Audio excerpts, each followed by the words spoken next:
They are. They got a good chance of getting 2 teams out of the Big West. Yeah, that'd be good. Hey, big win for the Frogs last night, Chris.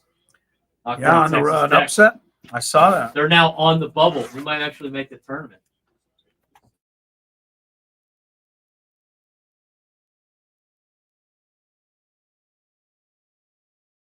Get you up to speed on all things sports. Yes, yes, yes. With plenty of nonsense in between. Oh, look, here comes our fearless producer. Gwynn and Chris starts right now on 97.3 The Fan. And here I am. What's happening, San Diego? Welcome into the midweek edition of Gwynn and Chris. Chris Ello, Matt Scraby. Together in our Odyssey Palace studios, Tony Gwynn Jr. You can see him out there. Wave to him if you're driving past. He's on the 8 freeway somewhere headed towards Phoenix and then eventually Peoria. I think he's Do you driving. think he's past that? I think he's driving like 30. 30 miles an hour? He told us he left at like 11. So 2 o'clock. How long does it take to get there? 5 hours? Okay, never mind. I did my math wrong once again. And I forgot about the hour time change, Chris. Yes, Tony hopefully will be, we'll see. He may be able to join us for the final hour. But if you are jonesing for a report from Peoria, we'll have one for you. Because Sammy Lev is already there. And he'll give us the latest Padres scuttlebutt coming up in this 2 o'clock hour. Yeah, it's a good word. It is. So we got a lot going on. Next 4 hours, hanging out with you. We got a sports court. We got our high school update with Michael Flix tonight. Correct. High school basketball playoffs got underway last night for the boys. Are you refereeing any of them? Tonight, the girls. I am. I'm refereeing tonight, right after the show, as a matter of fact. Okay, can we talk about your schedule, sir? Because today's schedule has been nuts. Today's schedule has been bananas. And it's, it's not over. I mean, I'm just kind of warming up. I started with my, every Wednesday, this isn't you just ask what I did. So I'm going to tell you what I did. Wednesdays are my day to go volunteer down packing meals. I didn't know that, yes. Yeah, so I do that on Wednesdays. So that was my first thing this morning.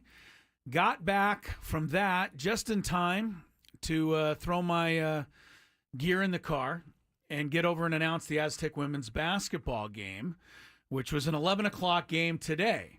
Pre-planned, it's like a field trip day, right? Field trip day. They had over 4,000 people at the game. Good turnout. Parents come. Kids. It's really a good idea. It's just a really good idea. You know, you bring a bunch of kids, bus them in to see the game. They bring their parents, and people, get a chance to see a game. So I think the schools love it, and the team loves it because they've got a nicer crowd. It was an 11 a.m. game. Problem. Somehow the word did not get to the officials. Oh, no. That it was an 11 a.m. game. So they ended up having to wait a little while for the officials to finally get there. And it really wasn't that big of a deal.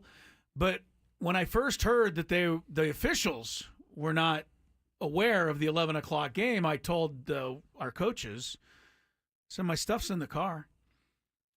Because I'm reffing tonight, so I have my stuff in the car. You can't ref a college women's basketball game. Well, first of all, I could. I'm pretty sure I could. You're not certified for it, and I'm not saying that. No, you're right. I'm not saying that you can't do it. No, you're right. I'm not certified for it. It would be ridiculous, and it would be absurd for me, who's a bit of an Aztec fan. Yeah, right. Happens to know all the players pretty well and their parents and everybody. I can just imagine how that would go. Yeah, start calling fouls against them, right? Yes. Because here's the thing. You would think if I was actually somehow summoned because there was no other choice, right, and I had to do the game as a referee, you would think I'd be favorable to San Diego State. I think I'd be favorable to the other team so you can be because it'd be trying so hard to make it look like I'm not playing the favorites. Well, it didn't even matter in the end. No, they end up winning big today. Like 72-49 or something? Yeah, 72-43 actually. 43. Yeah, good game. Girls, women played well. They got the refs there. They got the game in. But because the game was delayed at the start, I left campus, I'm going to say 25 minutes to 2. And it's normally about 15 minutes here, maybe 12 But on a day with traffic, 12? yeah, we have 12 on no traffic. But there was traffic, so it took me maybe 16, 17. Okay. And then you know how my life is. I do live down the street, so that's advantageous. Yeah, But I had to let the dog out before I came understand. in to do the show. I understand. So I raced up here. As you saw, I walked in the door at Oh, 3 you were minutes. all business. 3 minutes of 2 o'clock, which is not how I want to do it, but Usually it's it's 10 all we can minutes do. to 2 It's usually o'clock. 10 minutes. Usually I have plenty of time to relax. I get here 10 minutes before the show. Today was it. But yeah, no. And then right after the game, I'm Zoom up to ref my high school basketball game. So it's a busy day. Yeah. It's a busy day for me. Yeah. But I'm glad to be here with all of you, and we appreciate you being here with us as we get the day rolling here. Did I miss anything? I mean, I've been checking in and out throughout No my breaks, signings but or it's been kind anything. of a quiet day. The Padres are still, down there working out. As far as I know. do know. Yes, they are still working out over there. Yeah. I do know that they had some automated balls and strikes happen today, and Yes, this is on the. We can't stop it. but no. No, we can't stop so it they from were eventually testing happening. it out. But the funny part is that Darvish, it was challenged against him.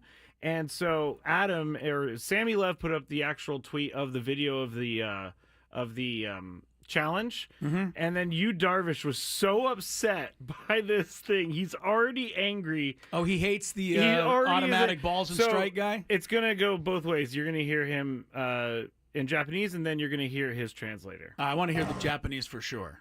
Okay, Chris. What did you think of the ABS system? 僕2球ぐらい多分ストライクっぽいのボールになったんで嫌いです I feel like there were probably about 2 pitches that I thought were strikes, but were called ball. Given that, I do not like it. Attaboy, you. I knew I liked you, Darvish. I knew there was a reason for I liking you, Darvish. Stay with it, you. Do not let them put this system in. If you go to the 97.3 The Fan Twitter at 97.3 The Fan SD, Chris, watch Darvish's face right here. Oh, you hang on a have to second, look let me- over here. I'm not on the stream. Oh, okay. You have to look over here. All right, let me see. But watch Darvish's face as the question is being asked. You can see how annoyed he is He's by like, everything. oh, no, I know. He rolls his eyes a little bit. He can't really come up with words. He's just angry about it. Yeah. He's a little upset, but hey, that's what I want to hear. That's what I want to hear everybody say that. I want to hear every pitcher say that. I want to hear every batter say that. I want to hear every manager say that until it's no more. But I'm still going to lose. I don't mind. I'm still going to lose. I 'cause they're don't gonna mind the eventually challenge have system. it. I don't mind the challenge system. It's okay. If it works perfectly the way it is designed, It does. I think that the challenge system can work. Okay, give me like But a minute. it does and- seem to make sense based on the videos I've seen. The batter raises the hand. The umpire gets word very quickly. Yep. We get right back to it. Okay. Yep. But, there's going to be some. Here's the thing with the challenge system. Correct me if I'm wrong, Scrape. Okay. Correct me if I'm wrong. Let me hear it. If you have the challenge system and you're only going to get so many challenges a game, right? They're not going to let you challenge every call. We'd be there all day. Yep. So you're going to get a certain amount of challenges. You're going to save it. Bases loaded, 3-2 count, right? You would Seventh think. inning, big deal. Pitches right on the corner or off the corner. You take it. They call strike. You're going to challenge. What if the challenge says it was a strike?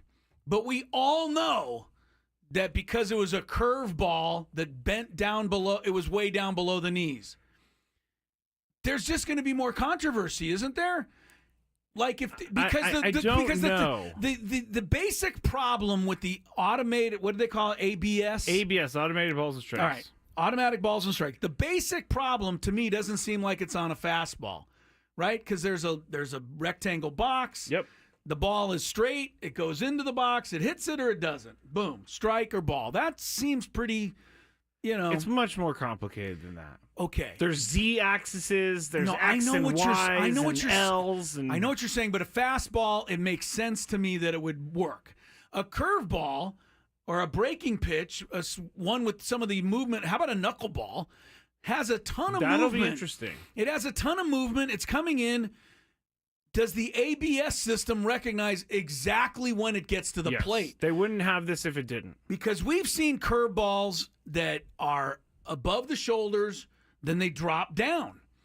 And it looks like it's in the box. I think I have an but answer. It's not a strike. I think I And have I an just answer. think you're going to still have some major issues, especially when you have a challenge system that still gets it wrong. I think I have an answer because remember when we talked about them measuring each and every baseball player so that each strike zone is unique to them. So it's going to be not the perfect strike zone, but their strike zone. The ball is going to be tracked through that zone. Now go to the stream, Chris, because Sammy Lev was out there and we're going to talk to him at 2:40. But Yu Darvish was out there and they did the ABS thing. Okay. So here is the process, and if you can't see, we'll describe it. But Yu Darvish is about to pitch. Right? He's into the Looks windup. inside. They called it a strike. The batter taps his helmet. The challenge shows that it was a ball. And that's as fast as it is, Chris. That's very fast, but I don't know that it was, do we know That's it was a right? ball. Look, we're right behind the plate. Okay. Okay, one more time, Chris. Is this Well, a ball? first of all, I'm a pitcher, so everything's a strike as far as I'm concerned. Is this a and ball? I believe it's the same for you, Darvish. He thought it was a strike, too. For everybody who can't see this, Yeah, it's probably it's a ball. inside. It's inside. You know how far it's inside? By about a fraction of an inch. And look at where on the screen the ball shows itself to be a fraction of the inch Do outside. we need to be that correct? Do we have to be that minutely correct? I get it if Angel Hernandez is blowing calls because they're missing by 5 feet. But 1 inch, we have to be correct? Angel Hernandez is in midseason form. I don't think it's 1 inch, That's Chris. my problem. It's not 1 Scrape. inch. Yes, because that batter challenged it and got it to be called the ball there. Yes, but it's not really 1 inch because you can only do it twice a game, and how many times have we seen an umpire take the bat out of a player's hands? Once. I can remember once in the last 2 or 3 years, Jake Cronenworth got totally hosed on a pitch that was about 9 feet outside. Everything else, in my mind, is 2 strikes, protect the damn plate, and if they ring you up, go sit down. That's baseball. Joseph said, I'm in agreement with Chris. Nick says, Dodgers organization will spend $1 billion deferred on a developer to make every pitch a strike, even if it's a ball. You have support out there, but I really don't think this is a bad thing. All right. I would love to see It's going to go through some growing pains. Here's the bottom line. I can hate it as much as I want.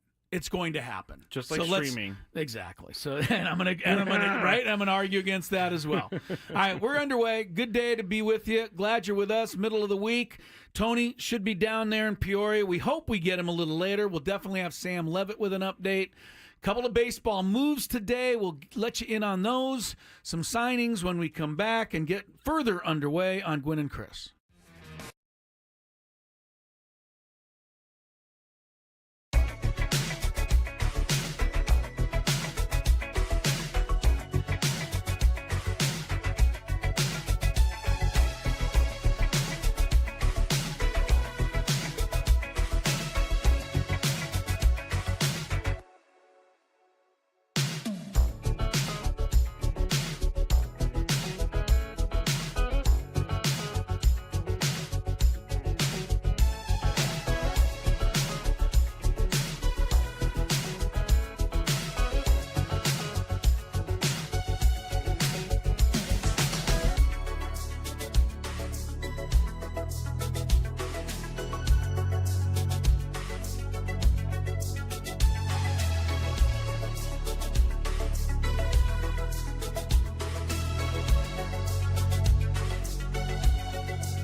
If you heard the first segment, you know that I'm like an old guy and I kind of want my baseball back the way it was, but it's never going to be. I get it. I understand it. Get off my lawn! Yeah, I know progress is, going to continue.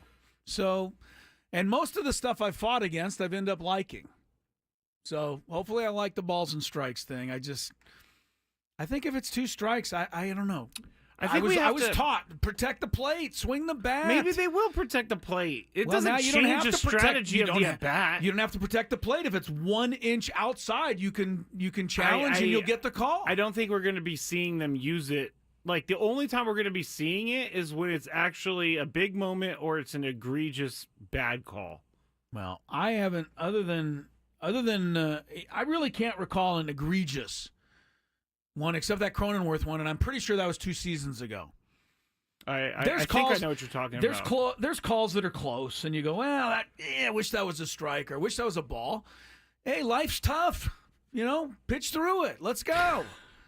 I don't know why you're so resistant to making because I'm the same guy that referees a basketball game, and I know you, the fan, want every single call to be right, and it's just not realistic. So if there's a block charge and it doesn't go your way, get up and run down the floor and play defense. You might get the next call. This is how life works. Not everything goes in your favor. You're not supposed to do that, though. You're not supposed to be like, well, as a referee, you definitely shouldn't have a makeup call because you didn't call say you want to make a know. call. I'm saying that if you get a call that, let's say I make the call on you and you didn't like it, go play defense. And, keep the game going. It's a long game. There'll be other calls. To me, that's a more representative of how life is. In life, you don't get do-overs. You don't get a chance to replay when you do something, that you didn't want to do. Believe me, I know, Chris. I know. So why does sports have to be the one place where we're perfect? Because there's too much money on the line. You beat me to it. Oh, I didn't know that's where you're going. I was going to answer my own question. There is so much money being bet on these games now that maybe it is practically imperative that you get the calls right. As a matter of fact, I saw a story today in my perusing of the phone. Okay. Since that was my my show prep. I think you need to just rush into the show every day. I'm still like energized from driving through the traffic. Oh, here's the story that I wanted to touch on. U.S. sports betting industry posts record $13.7 billion revenue. That's not how much money was bet. That's how much you out there lost. Mm-hmm. Remember that next time you are going to beat the system and make, a 19-team parlay, Scraby. I don't bet thousands of dollars. I know you don't. You keep it have under a budget. control. I have a budget, and I stick with that budget because I know I will lose. I mean, Chris, we've been doing the daily Gambit for about 4 years now. Right, and we know we're not very good. Exactly.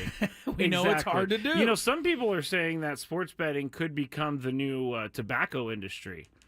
In terms of dangerous for the public health, but raking in profits. How about it already is? I know. Tobacco had to change, though. Because now there's warnings everywhere. Not as many people smoke. It is. I've been talking about this for dozens of years, not just this year. But you know how, what's the word I hate? You did this yesterday. Yes. Where you forget a word and you can't. Animosity? No, there's just I'm totally behind this thought. That's the word I'm looking for. But I can't think of the word that describes that. Use your sentence and maybe I'll figure it out. Yeah, that's okay. But I can't think of it. Darn it. Here's the bottom line. It's hypocritical to go out there and tell everybody to be careful because drinking ruins lives, drugs ruin lives, and, this, that, and the other. Smoking causes cancers and ruins lives. So we have a war on all of that stuff, right? War on drinking, war on this, war on that. Yet gambling, which can tear up lives just as much and maybe even more so sometimes. We don't have. Is there one person out there that's anti-gambling? Yeah, I mean, when's the last time you saw it? Okay, in every one of the FanDuel spots, Yeah, 1-800 at the Gambler. bottom of the screen, it says 1-800-GAMBLING. Excuse me, I think the cigarette companies would have been more than happy to put at the bottom of the screen. They did, and then they got. So, what you're saying? Right, that eventually went away because we knew that was having no effect. People were still smoking endlessly. People are so going to do what they took want to do. Yes, they are. Yes, they are. But we don't have to make it seem like the cool thing to do. I think we can at least as a society do our best to try to dissuade. And if people want to do it, then it's a little bit more on them. I think the gambling industry is going to face the same sort of blockades that every other industry faced because it's just brand new, so it hasn't gotten there yet. Not yet, no. But And it's going to happen faster because people are starting to. I've seen anti-gambling stuff. I talk about it on the Scraby Show. Okay, so you and I are up people against who you go and I, through stuff. You and and then I they are up tell their against the story. entire world, which is betting on all this But stuff. see, I don't. It's like alcohol. With me, I can't drink alcohol. It's not for me. I don't think that other people should stop drinking alcohol because I can't drink. It's the same with betting. I can bet. I can budget control myself and that. bet. You feel Other like you people can control cannot, it. But so there's they many- shouldn't bet. there's many but they who might be can't. able to drink. 13. Okay, fair enough. But 13.7 billion. Next time you think you're winning, you're part of the losing. Just understand that. Yeah, they don't build more buildings in Vegas because they're losing money, is what someone once told me. Me. Oh, I think did I you? told you that one. Oh, okay. Sounds like one of mine. Man, that was a really smart guy. Sounds like one of mine. All right. How did we get to that? I have with no idea. Oh, I know. The balls and strikes, and we had to get all the calls right That's for all the right. bettors. Yes. That's how we got to that. Yes. Do you want to hear from Mike Schilt? Real quick, I told people there was a couple baseball moves, so let me pass those yes, along, and then we'll hear from Mr. Mike. The moves that I saw today that were interesting enough to me. Brendan Rodgers, formerly the Rockies, good hitter. We'll see if he can hit outside of Coors Field, though he goes to the Astros. That's a good And spot the for him. Astros are in the midst of trying to get, Jose Altuve as a left fielder. So second base could be open. Brendan Rodgers, Gold Glove winner. Speaking of the Rockies, they signed somebody. I had to look it up to see who this was. Scott Alexander, a former lefty I know reliever who for that the is. Dodgers. Yep, I know who that is. He's hit rock bottom Ooh, no and pun signed. No intended. pun intended. And he signed with the Rockies. Lucas Sims is another right-handed reliever, kind of a middle reliever guy. Nationals signed him, and Shoto Imanaga says he's honored, as he should be, to get the opening day start in Tokyo against Yoshinobu Yamamoto of the Dodgers. That will be a big party in Tokyo, and that's less than a month away. That is crazy. All right. I'm just glad that we don't have to wake up at 3 a.m. I'm kind of glad they didn't choose us for this Yeah. game. It I'm really over threw my whole year off It last threw year. a lot off. It really did. I proved to myself that I was getting older because I could not figure out my sleep schedule for like 3 weeks. It was a mess for a lot of us. And, we didn't get to go to spring training because there No. wasn't much spring training. Yeah. I think it threw everybody off. So let the Dodgers play in that every year and put them against somebody other than us, is my feeling on that. I agree with you there. I mean, look, Tony and everybody got to experience it. Good for them. I think they enjoyed it. It was an Except experience. for Dave Marcus, because he took down the power for all the other radio stations that were in the building. He told us that one time. Dave Marcus. I love Dave. Except for the time he didn't say hi to me last week. Yeah, no kidding, man. He should be It's held messed up, accountable man. for that. All right, we're gonna hear from Mike Schilt. He announced the starting pitcher for Friday's spring training opener. A drum beat, please, or drum roll, please. Yeah, go ahead. Spring training started already. Mr. Bergert. Nice. Yeah, Ryan will chuck it, and it'll be great. We're excited. Ryan Berger. Ryan Berger. There you go. Now I have his stats up. You know who he is? Where did he pitch last He's year? 24. Double A? He Triple A? pitched missions last year, so double A. Okay. He in his career, not great stats. 13 and 24, 4.27 in 77 In the games. minors. In the minors. All right. Well, those stats are hard. I guess PCH or PCL, Pacific Coast League. Well, you just don't know. You don't know with minor league baseball who's got who's playing where. And before I get it from people out there, It does not matter who starts game number 1 in spring training. Means a lot to me. It does? This is a big honor for Ryan Berger. Oh, you think Yu Darvish needs to be out there game 1? I remember the Aztec alumni game my sophomore season, and there were 2 games that day, and I was asked for some reason to start the first game. Okay, that's I don't remember cool. what it was exactly.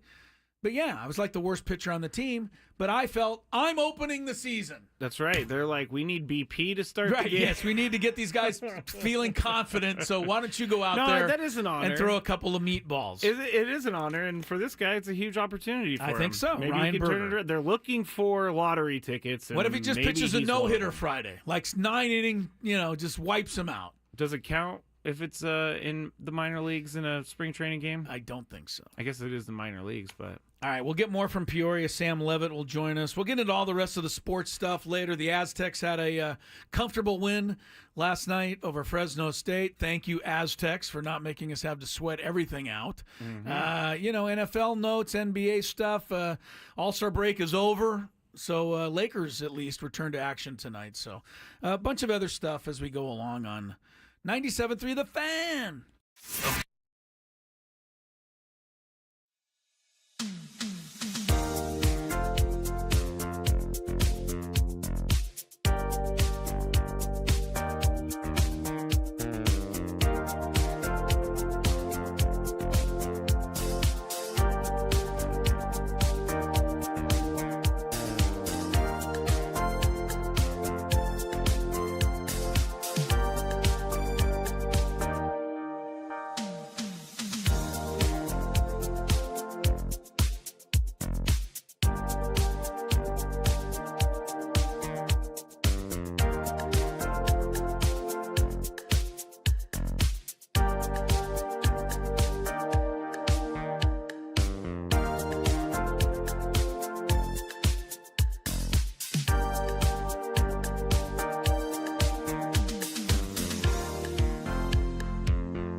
in that last break, Scrape, I took my first deep breath since about 8:30 this morning. So, whew. You're like a tornado today. I know. I've been just flying all over town. That's crazy. And right after the show, like I said, I'll be heading out to referee. So be on your P's and Q's out there, you basketball players. How many Red Bulls did you drink today?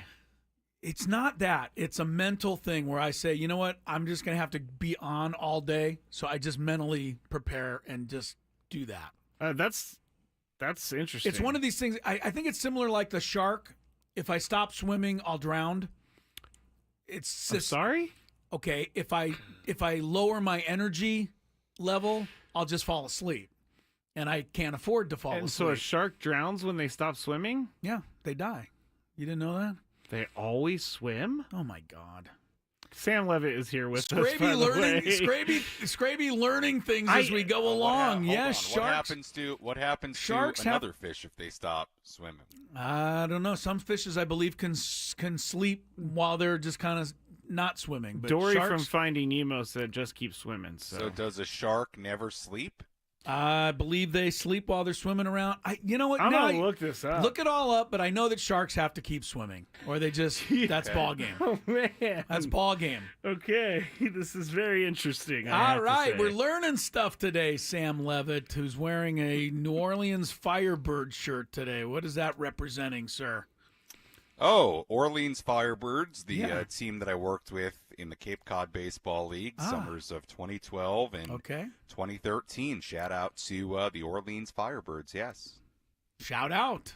Absolutely. Sam Levitt is in Peoria, ladies and gentlemen. Do you want to give me a shark update before I start the interview? This is wild. You didn't know this, did you? Sharks do not sleep in the traditional sense, but they rest and conserve energy by swimming slowly or hovering in the water. Some even have to keep swimming to keep water moving over their gills for oxygen. Mm-hmm.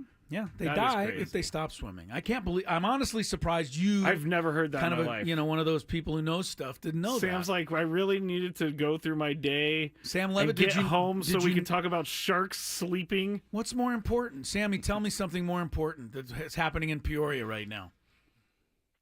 Oh, what is not happening in Peoria what is not happening? We know Ryan Berger is the starter Friday. We're excited. Burgerts, like yogurt. Oh, I thought it was Burger. All right. No, not Burger. Okay, Burgert. Got it. We did find that out from Mike Schilt this morning, so that's good something to hear that we have an opening day starter, Cactus League opening day starter to be exact, and maybe a little bit surprising, right? In the sense of I don't know that we would have pegged Ryan Berger to be the starter, so could be for a couple of reasons. Number one, he is somebody that has had quite a bit of experience in the upper levels of the minor leagues to this point. Could be somebody the Padres think could either steal that fifth and final rotation spot. Who knows? Maybe right now on the outside looking in as far as the serious competitors there, but you never know. And somebody that could just be in the mix at some point this season, right? As you have needs in your rotation and guys come up. And he's one of the guys out of that group last year of Adam Major and Robbie Snelling, some of these younger starting pitchers in the system. He's one of the guys that did not get traded at the deadline last year. So it'll be interesting to see Ryan Berger. Nice little honor for him to start the Cactus League opener. With all that said, I never read too much into spring training pitching schedules because it doesn't necessarily mean a whole lot. I mean, let's be honest, sometimes you might have the Yu Darvishes and Michael Kings and Dylan Ceases of the world pitching on a backfield for 3-4 innings in a B game just because they want to do it that way instead of pitching in the Cactus League. So I wouldn't read too much into it, but it's not nothing, and we'll see what Ryan Berger has in store for that first game on Friday. What a scouting report that was. That was a good scouting report. Ryan Berger. By the way, Sam, to answer your first question, nobody could have predicted that Ryan Berger would start the game Friday because nobody'd ever heard of him until about an hour ago when Mike Schilt announced his name. That's not very nice to Mr. Berger. I'm not being – all right. Go ahead, you be nice, Mike. then. Mike Schill. It was kind of funny because he's got this like dry sense of humor, and he kind of delivered the news like, "Yeah, this is. I mean, what else would we go with? Ryan Berger." I thought it was kind of funny. No, Sam, you posted a video today of Yu Darvish and the ABS system. I loved Yu Darvish's response after that. He didn't really like the ABS system. But Chris and I opened up the show with a little bit of a disagreement. I think this is going to be fine. From what you've seen, do you think this is going to work? Well, let me put it this way, Scraby. The stakes aren't that high because they're doing it during spring training. Yeah. So the entire point of this is to test it out during spring training. This has been sort of the way Major League Baseball has done things for a while. They introduce things to the minor leagues. They introduce things at spring training, and then they get a sense of if this is going to be something they actually implement in the major leagues. And we know that it's not going to happen this year, but certainly I would imagine if this goes well, maybe a chance next year we see it in the actual regular season. Everything I've heard about it and from what I saw today, I'm a fan. I like the challenge system. Now, I've said this forever. I don't want full-time robot umpires. I like the human element. I like having the umpires, but the challenge system. Attaboy, Sammy. Keep it alive and the for way, us human Let him beings. talk. Let him talk. He's about to. The way this worked today, and keep in mind, it's been in the minor leagues for a couple of years in some different places, and I had heard a lot about it from both broadcasters and players, and really rave reviews about it, and seeing it in person for the first time today. Let me also give you a little context. Yu Darvish was throwing a live BP in the actual Peoria Sports Complex Stadium, which is actually the first time that's ever happened in my 3 spring trainings.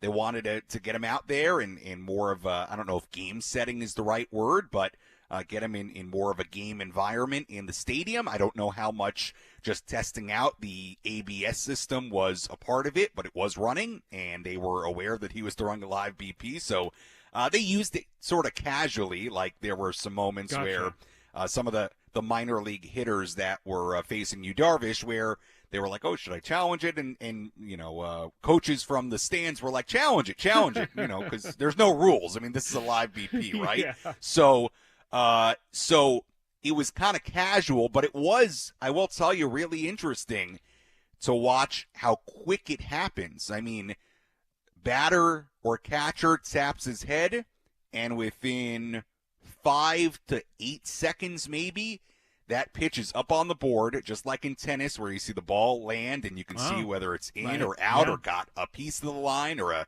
most of the line or a sliver of the line. And you see with the amount of inches it's high or low or outside, you see it literally come in from the pitcher, land, and say ball or strike. And I will say it's quick and it's also kind of exciting. I mean, it creates a little drama, and you only have 2 challenges, so it's not like you can be doing this all the time. Little strategy to it. So we're going to see it more starting on Friday. Okay, like my little description here, it's not going to matter because I'm sure we're going to see it quite a bit once these games start, both in the Grapefruit League and the Cactus League. But I'm interested. Put it that way. I'm interested to see how it goes, and I think it may be the perfect marriage between human element and tech. I think you're right, Sam, because it's not every pitch that's under review. It's 2 pitches throughout the game that are going to be under review. Oh, it could be more than 2 side. if you get them right. Oh, but yeah, that's true. That's true. I will say, I think it's going to be hard to get them right. I think this is really tough, and you have to be careful with how you use them. There's a lot of strategy to it. So it was cool. It was cool to see it today. Yeah. Just wait until the system says it was a strike, and we all can still see that it was a ball. Just wait. It'll happen. Chris is like praying for this downfall of the automated balls and I strikes. think, and again, Me and we're you, going to Darvish, baby. We're going to see it in practice starting on Friday. I do agree with Chris in the sense of we're definitely going to have situations, well, potentially, right, where a catcher doesn't frame it or present it very well, so it doesn't look like a strike. And it actually did cross the strike zone, so that could happen. May not be the most aesthetically pleasing thing, but It should be interesting. I'm for testing it. It's not like they're introducing this in games that matter, so I'm for testing it. Let's see. Sam Levitt is in Peoria. Let's get to some things that matter more than that. Yes. And that is the makeup of the Padres roster. I sat here yesterday, even though Scraby and Tony were both somewhat incredulous because they didn't really believe I could do it. And I lost the sheet of paper right now, so that's not helping matters. Anyway, I sat here yesterday, Sammy, and I laid down what I think will be the 26-man opening day roster. Okay. And I'm not going to go through the whole thing with you because you're sitting there and you're not going to write it down. But it is possible. I mean, just in the pitching, let's just start with the pitching. Yeah. If you go with the 4 guys plus the 5th spot's up for grabs, Waldron, it could be Vasquez, it could be Brito, it could be Kyle Hart, could be Bergert for all we know. If you go with 7 relievers who I think are pretty much locks, Suarez, Adam, Estrada, Morejon, Matsui, Peralta, Hoeing, there's 1 spot left for Sean Reynolds or Alec Jacob or Kolick or Cosgrove. I mean, there's a lot of guys that may not quite make it. I think Gavin Sheets and Yuli Gurriel are going to fight for the last bench spot. Sullivan's going to push for a spot at catcher. Ornelas is still trying to get in there. It's pretty interesting how much competition they've been able to create in a pretty short time when it didn't look like we'd have that, you know? Yeah, I'll take your question on the pitching side or your comment on the pitching side and run with it because I agree with you. On the pitching side, it's actually fairly remarkable when you look at the bullpen. We all know with the rotation, there are 4 guys that are in there. There's 1 spot, and you've got a pretty good number of candidates, whether it's Kolick or Waldron or Vasquez or Brito or Hart now, or maybe Ryan Berger. Like, I think we all understand that that's a pretty open competition. But, Chris, I'm with you. I counted over the weekend 11 names that I think on most teams, if they're in that clubhouse, are in a major league bullpen. Suarez, Adam, Estrada, Morejon, Reynolds, Matsui, Hoeing, Marinaccio, Peralta, Jacob, and Cosgrove. And out of those 11, let's count the 7, and I don't remember what you said. I didn't write it down. But Suarez, Adam, Estrada, Morejon, Matsui, Hoeing, and Peralta, to me, those 7 Those are my locks. 7. Those are my 7, Sam. Right. So I'm with you. It leaves in, and I'm just repeating what you said, Reynolds, Marinaccio, who, by the way, has been really good with the Yankees organization and pretty good in the major leagues when he's had opportunities. Alec Jacob, Sean Reynolds. I mean, Sean Reynolds was really good in the major leagues last year, and if he doesn't get hurt, I think there's a real chance he's on the postseason roster, and I think the guy could be a closer one day, and he's big and tall and throws really hard. Like, yeah, there's going to be a few guys left out of that bullpen that on most other teams would make their respective bullpen. So, look, it's a very good problem to have. What I like about that is, look, you know you're going to need guys to come up and fill roles because of, knock on wood, I don't wish injury on anybody, but it's reality, injury or performance. Guys come up and you're going to need them, and you're going to need fresh arms throughout the course of the year. So, I'm with you. Look, I think the position player, you got to some of the names, a little bit more uncertainty there competition-wise, but you're starting to get a sense. We'll see how serious the Gurriel thing is. Said all the right things today with the media, and, we'll see how it all shakes out with the bench spots and, and all that. But I'm with you. I mean, I look at this bullpen in particular. I think it's got a chance to be really, really, really good and really, really deep. And in 2025, of all the things that you could have a sure thing on entering a season, having a bullpen that caliber, I think, is right up there amongst the most important things. Talking to Sammy Lev here. He is in Peoria. We are in San Diego. And I'm not sure about the Yuli Gurriel thing. We'll have to see. But Chris put him on the roster like snap of the fingers. Like he's signed, he's on. Yeah. Yeah, I mean, look, Yuli is 40 years old. He's a non-roster invite. I gotta have somebody, Sam, who's closer to my age. That's all. Well, yeah, it's important. Well, to me. he would fit the bill. There you go. Look, he's gonna be 41 in June, Chris. Perfect. Yeah, I love it. just to go over kind of what he said today, because he did speak to the media for the first time. He obviously was asked about the history with Yu Darvish and said that he was grateful and happy to be Yu's teammate. You did come over and say hello to him, so it sounds like things are all Patched good there, up, yeah. which is good to hear, because I know people had a question about that when they heard about the Gurriel signing. Interestingly, he works out with Manny Machado in the offseason, so there's a relationship there. Apparently, a lot of knowledge on Yuli's part from Manny about the Padres, about the team, and brings a lot of experience. I mean, that's what he said today. He can bring experience. Mike Schultz said the other day he brings wisdom, whatever word you want to use. If he can be a bench piece and hit some home runs and be a veteran presence at 40-41, then so be it. We'll see, because there's competition for the role he would fill. So we'll see. Look, no harm in bringing in Yuli Gurriel, and everything seems to be patched up with Darvish, as you said, Chris, and seeing what he can do and seeing what he's got left in the tank. Nah, I think you bring in a couple of 50-year-olds. Why not? While you're at it, let's go. Get some more experience. You got any in mind, Chris? Is Julio Franco? Yeah, I don't know. I'm not young enough to be a candidate, Scrabe. I know. What's happening here in the next? Is there anything we should be on the lookout for between now and I guess the opener's 2 days from now, but. Everybody's arrived, nobody's holding it. You know what I mean? There's none of those kinds of stories this year, right, Sam? No. Okay. None at all. By the way, I looked it up right now. Julio Franco played till he was 48. He's 66 right now. He's playing in 2007. He's got good bat speed for his age. Yeah, really. No, you know what I would say? No stories like that. I'll just because I haven't been on with you guys, I'll quickly just kind of run down the general vibe. Look, there's been a lot of questions about, what the Padres haven't done, who they don't have, who they've lost. And I do get, and I'm not just saying this, I do get a sense in that clubhouse that they're really focused on who they have, and they're confident about who they have. And I think you can't overlook the fact that these guys are healthy. Manny Machado, don't forget, was coming off the elbow surgery this time a year ago. Xander Bogaerts obviously had a big injury last year. Luis Ariz, he spoke today. Mike Schultz spoke about him today. I don't think that we really understood last year how much that was affecting Luis Ariz and how incredible it was that he won a batting title, despite basically having just a really, really, really bad thumb for months. And he ended up getting surgery and couldn't swing a bat until late January. But he told me today he's ready, and he was in great spirits today. And I think a healthy Luis Ariz is going to be a lot of fun to watch, even more so than it was last year.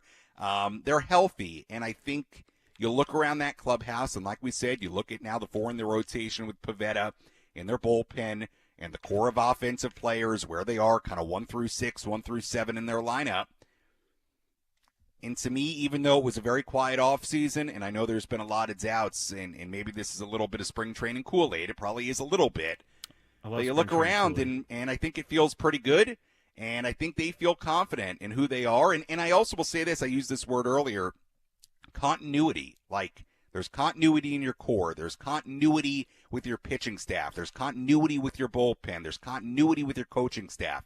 Don't discount that. I think that's something that's important, and I kind of feel like they want to just roll into this year based on what they did last year, keep it rolling. Forget the 24 scoreless innings, but this was a great team before all that.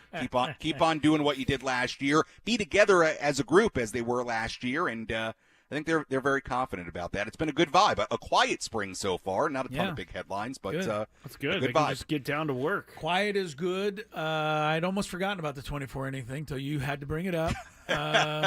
No, I'm kidding. We all know. I think I brought it up As a matter of fact, if they don't score in the first inning of the first game, somebody out there is going to go, oh, now we're at 25. Yeah, so be ready for that to happen. The best thing they can do is bottom half of the first inning. Get a couple of runs on the board. Because you know that start in the minute that's 3 outs are recorded in the bottom of the first. And one thing you forgot to say is totally intact. The broadcast crew and the pre and the post game and the board ops and all of the backup people are in place. Everybody's in place. We're ready for another great season. Yes. Sam, Nick Danucci's back in. He's in, baby. We can't do a game without him, or Frankie and the rest of them. And Hamby. And Hamby. Don't forget Hamby. Can't forget Hamby. The crew what about right Maddie? there. Maddie of no, Alt no, 94. Maddie's too- gone on to greener pastures. Yeah, I Maddie's know. too famous now. That She she's left too me. famous. Yeah. 94.9 me. She midday. left you. Yeah, Abandoned me. She was Sam's like favorite person to work with, and then she abandoned. She's well, she's become a big celebrity over people there on the people other can station. only stand me for so long. So it makes sense. Sam, we could have you all day long. Thanks for the time. Enjoy the rest of your afternoon. We'll see you down in Peoria soon. All right, guys. Sounds good. Thanks, Sam. Very good. Sam Levitt with a good report on what's happening down there with the Friars. We'll hear a little more from Mike Schilt later on. Talked about Luis Campusano, my guy. Want to see what Mike Schilt thinks about Campy going to the All-Star game this year. Do you think he said that? I doubt it. Okay. Terso Ornella spoke today. You know, he's another guy in this left field thing, you know. He's a little more of a long shot, but he's not. He's a guy. He's a guy. He's not completely out of it. So, all right, all of that's coming up. Daily Gambit kicks off the 3 o'clock hour. Stick around.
Scrape, I don't know if you heard, but our best friend,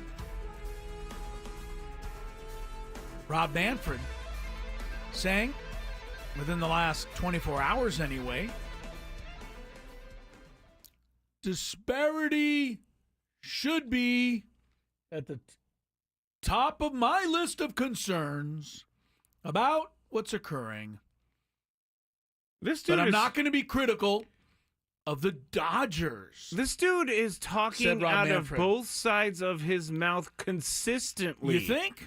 Last week, a couple weeks ago, he was talking about how the Dodgers are doing it right. There's nothing wrong here. That's now what he said. disparity is a problem. He said disparity is a problem.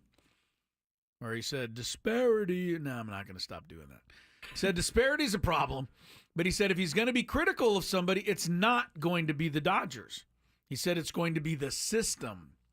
Rob Manfred is blaming the system on what's happening right now. The one that he set up? I think the one that the owners begrudgingly agreed to every time because the players refuse to accept anything that says salary cap. So without that, the spending can be what it is. I get that, but I'm more talking about Rob Manfred. I think can't that's keep his story straight. No, his story's straight. He's if you read between the lines, he's upset with the system. That's a system that he nor the owners can seemingly do anything about. That is what he's saying. He doesn't make any sense to me. Okay. Just go, Rob. No, you already announced you're leaving. Just go. Well, the next commissioner's not So going to do it. I love that he's just going to make all these huge decisions in the history of baseball and then just leave the office. That's pretty much what every other commissioner's done. Yeah. They make huge decisions. They move on. Number one. Number two, don't forget who employs the commissioner, Scrabe.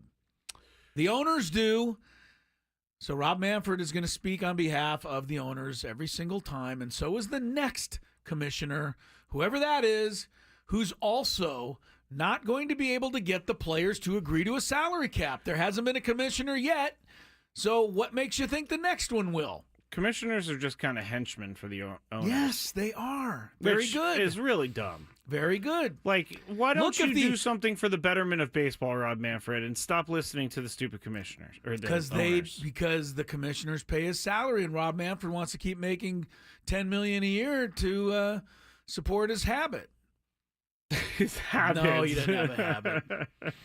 He's got to make his money. No, look, hey, here's the thing. The owners themselves cannot get together. Because if they could, now this is never going to happen, but if the owners could get together and agree to share the revenue of their TV money, that means the Steinbrenners have to share money with the Rangers and the Yankee, the Blue Jays and whoever. But if they share their TV revenue, I'm not saying it's fair, I'm saying if they did, baseball would be fine. The same way football is. Pete Rozelle was a genius ahead of his time, and he got all of the NFL and the AFL. Remember, the leagues were merging. He got 26 owners at that time, 16 NFL owners, 10 AFL owners. Somehow he managed to get them. Al Davis was one of those owners, okay? I mean, there was crazy people. He got them all to agree, whatever money we make on television, we'll always split it even. The Packers will get the same as the Giants. And that is why football is as healthy in that regard as it is. And it's why baseball will never be. I don't disagree. It's just there's so many problems with everything that doesn't have to do with the actual game of baseball. Unfortunately. Yeah. Unfortunately. More of the problems are decisions that the owners make to save money. And don't even get me started. I'm not. Okay. Get you started. How about the Gambit? Yes. Do you like money? I think about money a lot. Do you like money without doing anything? Winning. Do you want to make money while watching sports? I think Washington is immortal luck. Washington! Woohoo! If you answered yes, this is your segment. Just don't blame us when you lose. Well, nothing is ever your fault. It's your game. Take it. Gwynn and Chris go through the top bets of the day in the Daily Gambit on 97.3 The Fan. Daily Gambit is our daily sports betting segment here on Gwynn and Chris. Please, everybody, gamble responsibly. We'll start with the Aztecs. They are back, everybody. They were 18.5-point favorites over the Fresno State Bulldogs. I chose Fresno State, thinking it may be closer than 18.5 points. It wasn't. They won by 23, 83-60. It was never even 18 points. They got ahead by 20 right away, and then it was always Halftime 20. It was 20. Yeah, it was never. And I'm going to say I do want to shout out our guy, because now he's our guy because he's on the show. But Nick Boyd he's playing fantastic basketball right now. I mean, scoring, assisting, running the offense, setting guys up for dunks, defense, knocking balls loose. Nick Boyd is all that right now.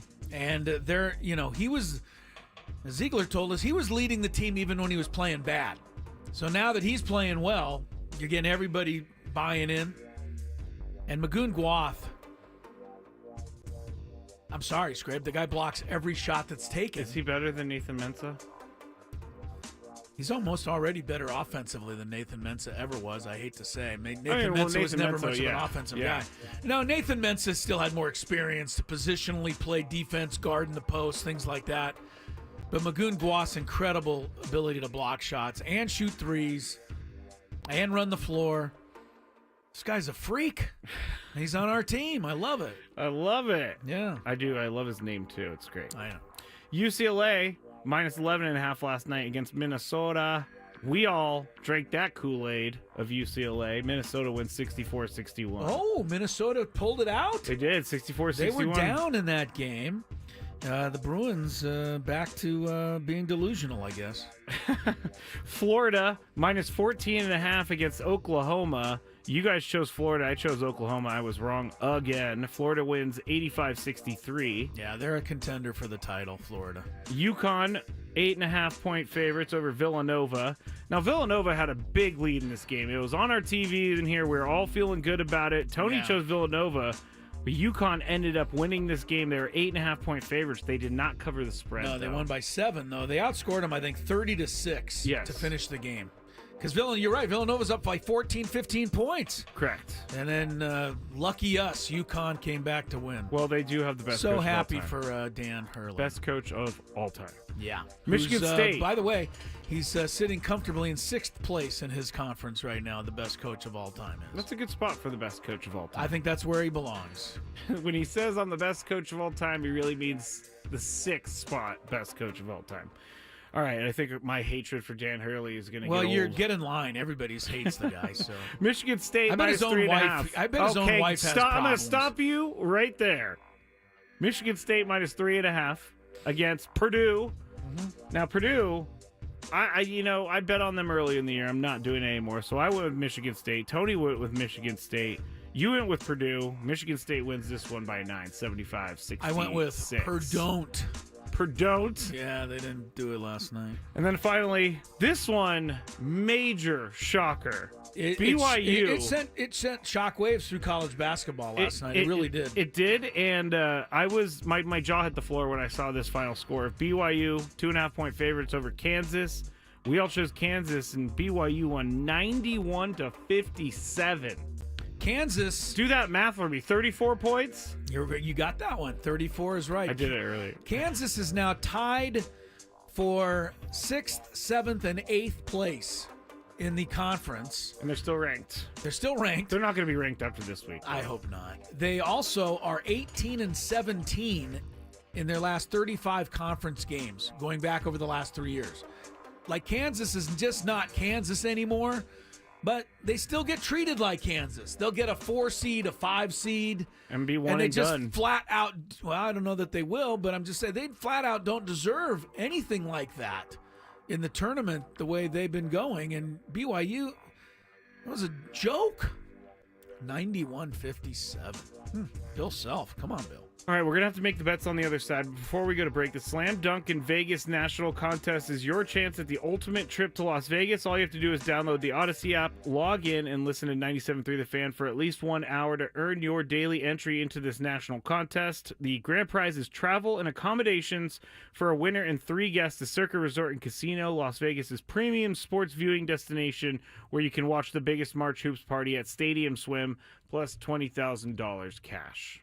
Really? Yeah. Anytime you mention Stadium Swim, it catches my attention. Well, I will always remember, if I could say that correctly, when we shared an ottoman in the back watching preseason It was a little football. uncomfortable, frankly. It wasn't. It was a big ottoman. It's not like we were sitting on the same cushion. It was like a queen-size ottoman, and both of us just laid down and watched preseason football. I think people were looking at us. I think... Let's check some traffic, then we'll have a little more. We'll get traffic isn't ready. Oh, we'll do it at the end. We'll do it at the end, Chris. Traffic will be in there somewhere, and then picks after that. Woodsy, the rain season has arrived, and if your roof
3:19, we welcome you back to Gwynn and Chris. Tony working his way out to Peoria. Hopefully, we will hear from him upon his arrival a little bit later on. Of course, one of the main reasons that Tony's going out to Peoria is that he's on the broadcast team, and he and Jesse Agler will be calling the very first spring training game of 2025, and you out there will be able to hear it right here on 97.3 The Fan, beginning at noon on Friday.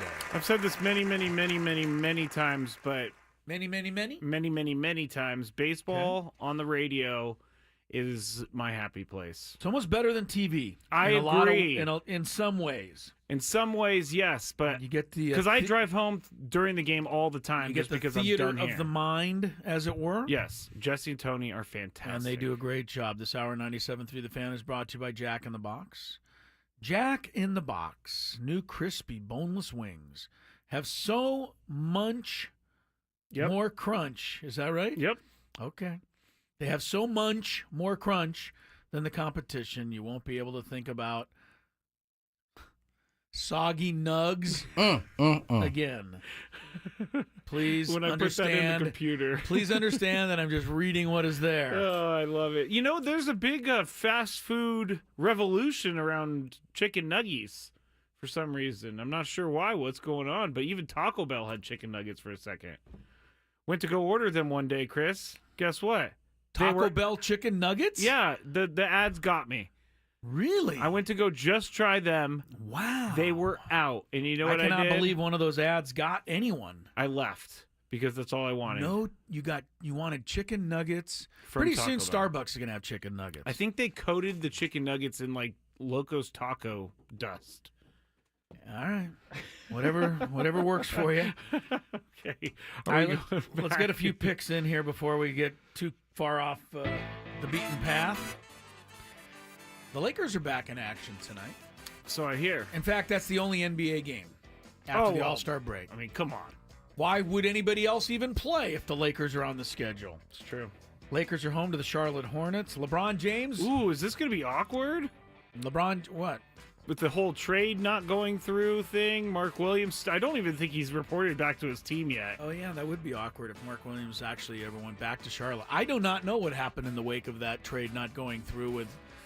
Well, I know Dalton Connect hasn't suited up for the Lakers yet, has he? He's Saw him back in street clothes last time. But he said he's moving past it. It's all good. He just wants to play basketball. Mark Williams, I think he was probably a little upset with that announcer ripping him and then him getting out of there and then being sent back.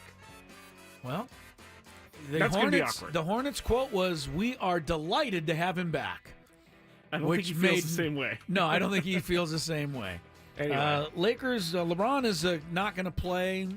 Maybe will play. There's an outside shot. Look, even if he could play, he has to make it look good for why he missed the All-Star game. Yeah. So he can't play tonight. It would just look bad. That's true. But anyway, they don't know if he's going to play or not. So you pick based on that. Lakers by 12 at home. Charlotte obviously is not very good. I'm going to go with the Luka-led Lakers. Luka Lakers. I'll take Charlotte. I'll say the Lakers just come out flat tonight. 228.5 points over-under for the game. 228.5. That means you got to go like 115 to 114. That's pretty high That's a scoring. lot, yeah. Charlotte doesn't guard anybody, but I'll just say under because LeBron's questionable. What about you? Lakers score 131 points tonight. And, over. Okay.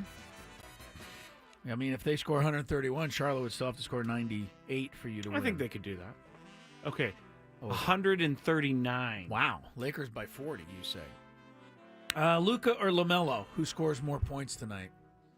Ooh. Got the Luka-LaMelo showdown. You know, Luka hasn't been great. Not yet. The word about Luka, though, is that he's not on a time limit tonight because he's been on a restriction coming back from injury first couple games with the Lakers. They're saying he'll be set free tonight. Does Luka go crazy? LaMelo, one thing you know about LaMelo, if you bet LaMelo here, LaMelo will take some shots for you. Like, he's liable to fling it up there 35 times. He doesn't care. And yeah. so is Luka. Yeah, I'm going to give Luka a little the nod as far as team play is concerned. Alejandro has a good reason as to why this game is the only one being played. To make up from the fires, apparently. Thank you, Alejandro. Very Yes. good. So they hadn't had any games scheduled, and then they put this one in. Yes. Okay, I hadn't thought that, but thank you, I Alejandro. did not think of that either. And Which then I frustrates ripped me. the Lakers and the NBA for it. It frustrates me because unfortunately, I said we in the media have almost already forgotten about the fires. It really is incredible how this works. The media cycle, yes. The media cycle. We're on to other things. The fires were, how many of those? Lots. I'm not going to say how many people are still displaced because I know everybody is still displaced. Yeah, there's no It's houses not like any houses built. have been rebuilt.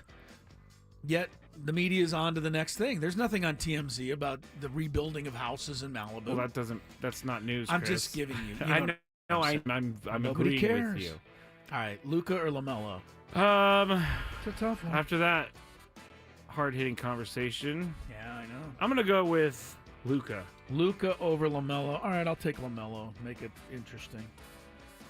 Auburn, number 1 in the country, home, 15.5 over John Calipari's Arkansas Razorbacks. They're struggling.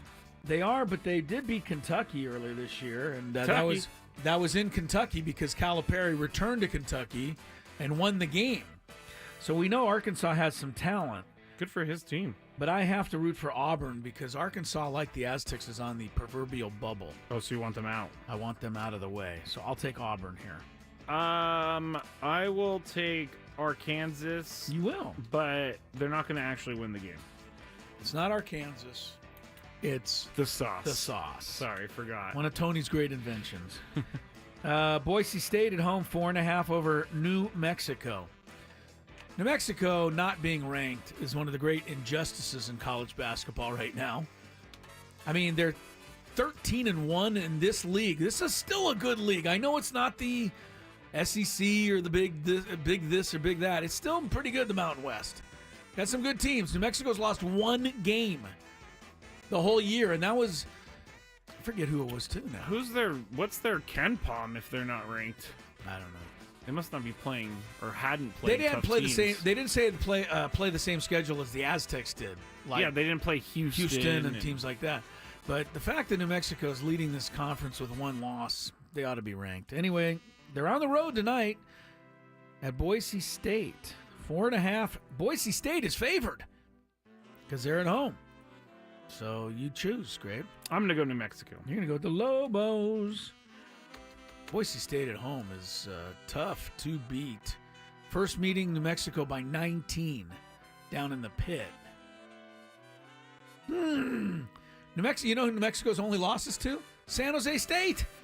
It's the only team they've lost to. They lost by 1 point to San Jose State. Of course they did. Yeah. Will you make a bet, or will you make a pick, please? New Mexico. Sorry to yell at you. Utah State, 16.5 at home over our friends at San Jose State.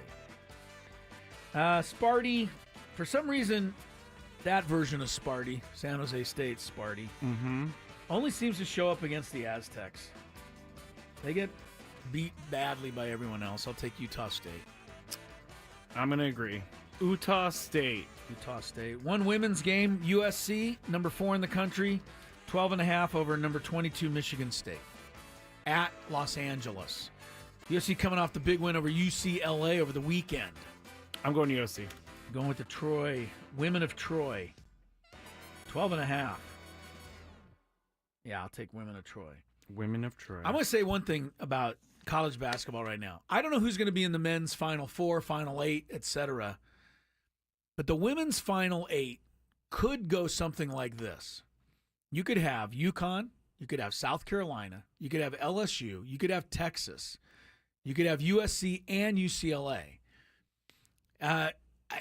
Look, it is really good. These are all teams that we've seen now. They're getting exposure. We watch them play. They're good. They can, really play it. I'm probably leaving a team or two out. The top 7 or 8 in women's basketball. And make no mistake, those teams are kind of separated a little. Yeah. From the next 8. Yeah. So they're so good that when they play Notre Dame I left out. Oh, yeah. Notre Dame's number 1, so I shouldn't have left them out. But there's some really good teams. It's going to be fun to see them play each other when they get to the women's tournament. I'm just saying. Yeah, well, a few years ago, I mean, the women were barely even getting waits and breakfast at their hotels, and then that you know changed. who we can thank for? Who? What is Angel that? Reese. She Angel Reese. No. This was before her. I know, but Angel Reese and Caitlin put the eyes on it 2 years ago. Well, of course, and now it's been blowing up. Yeah, but they complained before. What I'm trying to say is women's basketball's growing. Right. Oh, yes, you're right. They couldn't even get a piece of toast. Yeah, they were at the hotel. The men had like an Olympic size weight room and great equipment, and the women had like a shower curtain for the Final Four. It was pretty bad. That was bad. All right, thank you, Scraby. More Gwynn and Chris Sports Court. I did some searching today, and we got many different types of my head to issues. That's gross. We'll be back with that next on Gwynn and Chris. Ben and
I didn't put my hair on, Scrape.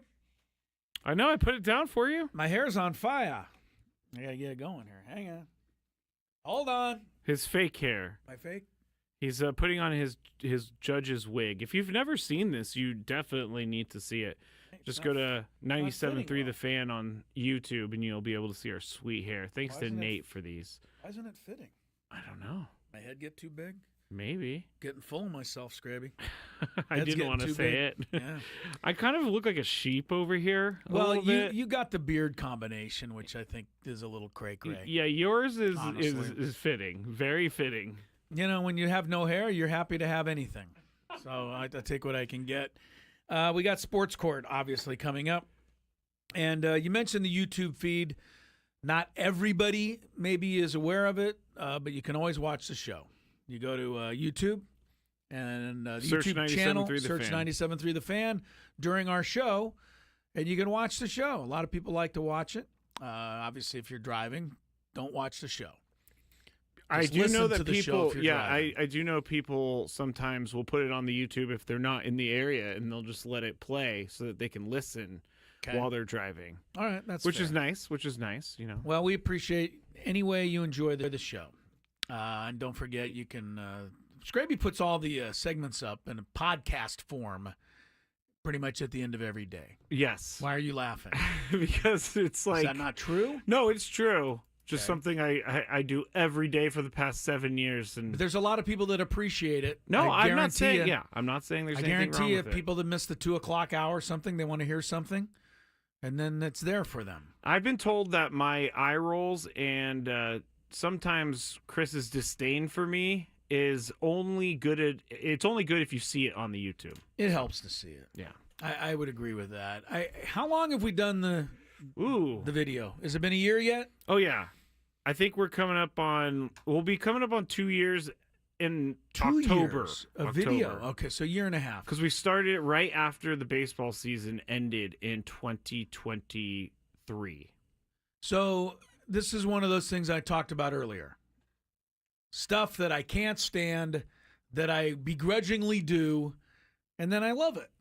Exactly. Being on the TV thing, the camera, I thought, I was the one who held I out don't want to forever be on the because camera. I was the one who's going to actually have to run it.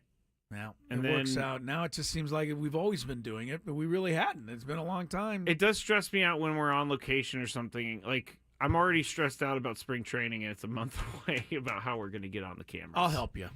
Yeah. Hey, the last look. time you used the camera at spring training, you got a video of Will Myers' ear.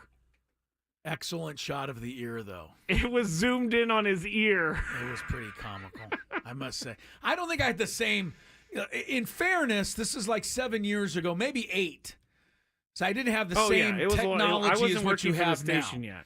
I didn't have the same, No, they basically said, apparatus. here's a microphone, get the video. It was pretty tough. And they needed to give you a little bit more direction. I wasn't, anyway. Jacob says that he's watching on his smart fridge. That's Smart crazy. fridge? I've heard of this, but I didn't know you could use YouTube. Did you see, I saw an ad for, this is not for you, but for somebody maybe. They have a fridge now that is, gigantic fridge size. Okay. But the front of it is a glorious depiction of a overflowing mug of beer. That's okay. That's a lot. And then you kind of grab the handle, and open the refrigerator. But it looks like a mug of beer. I'm sure they have others. That was just the one I saw.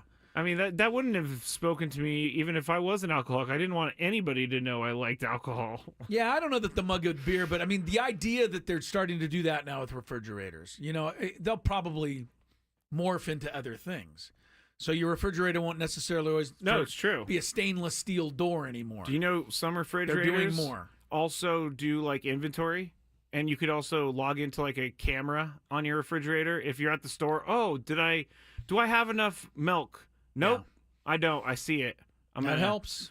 That would help because we never look before we go to the store.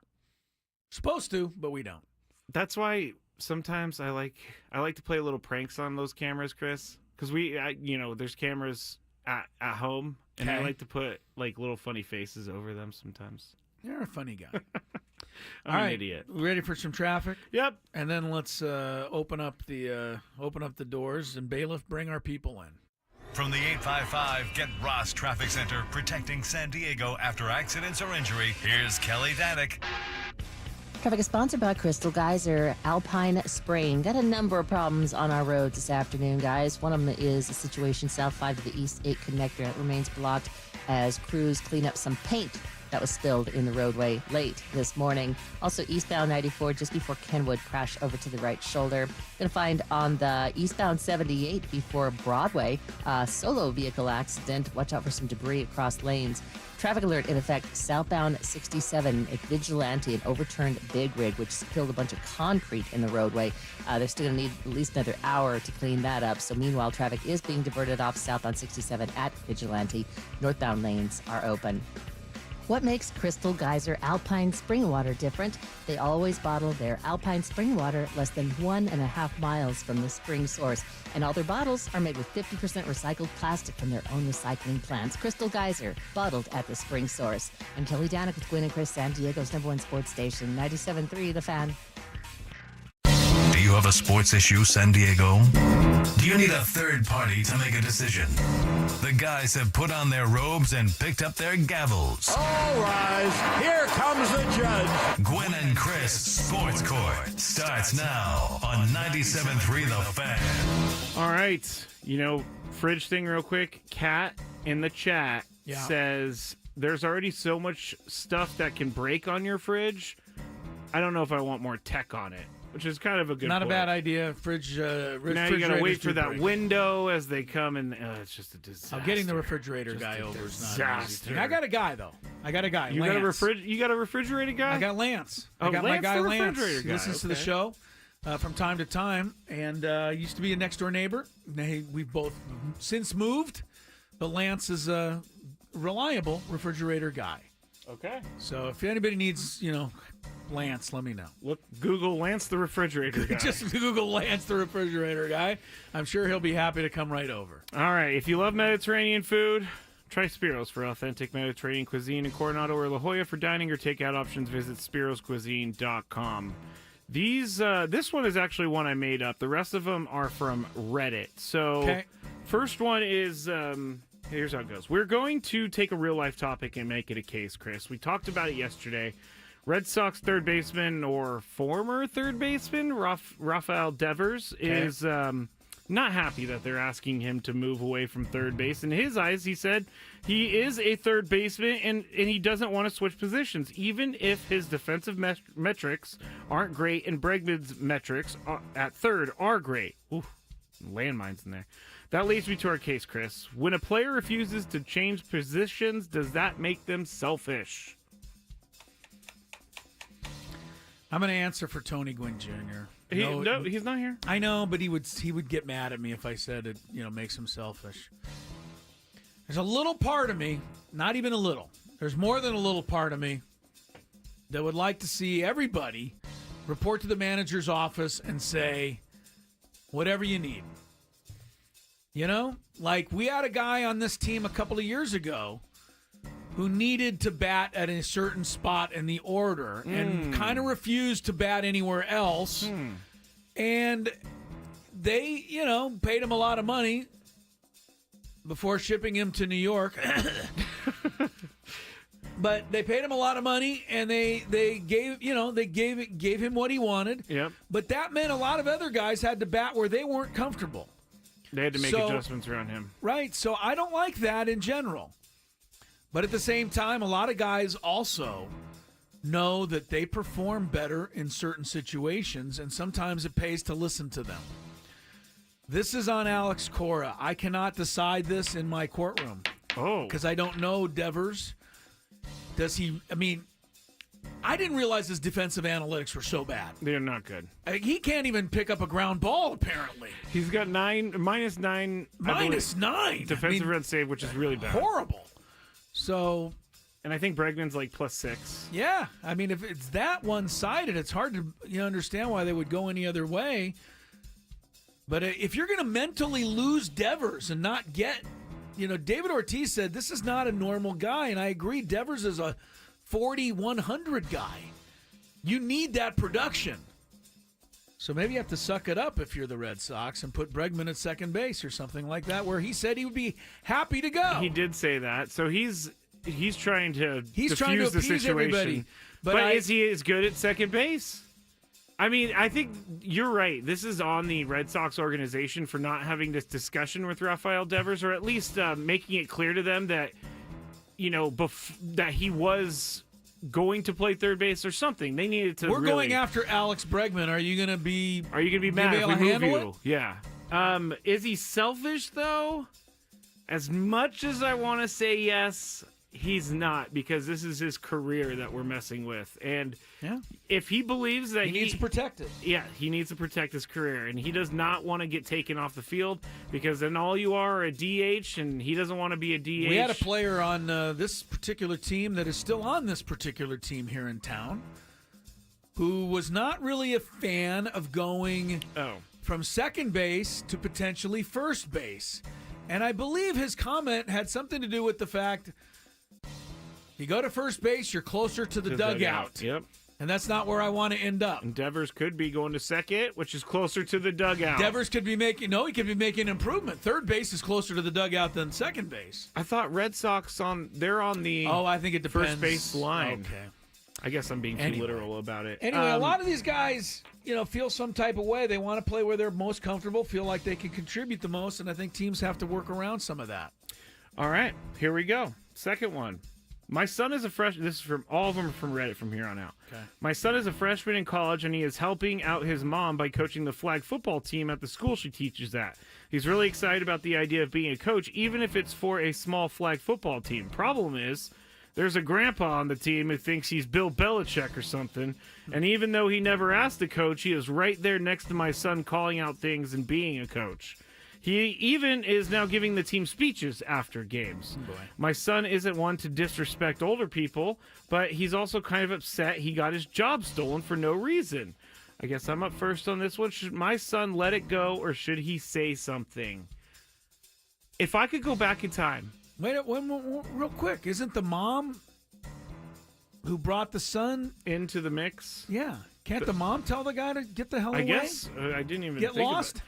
He's a freshman in college. He's got to fight his own battles at this point. Let's go, Mom. Get the other guy out of there. No. If I were to go back in time and tell younger me something, it would be, don't let people walk all over you.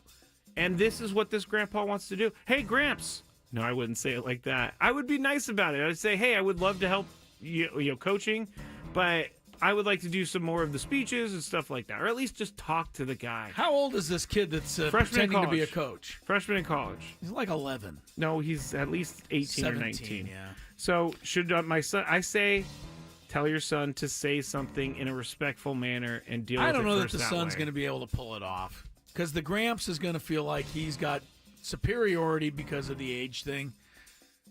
Gramps. Mom's got to get in there and get Gramps out, so the son can get an opportunity. Come on. Realistic. Oh, Mom, this guy won't let me coach. Wait a minute. He's not crying to his mom. I've made the decision, so he doesn't have to be concerned about it. Mom, get in there and do something. Too difficult. Dan says, hey, Pops, hit the bricks. Yeah.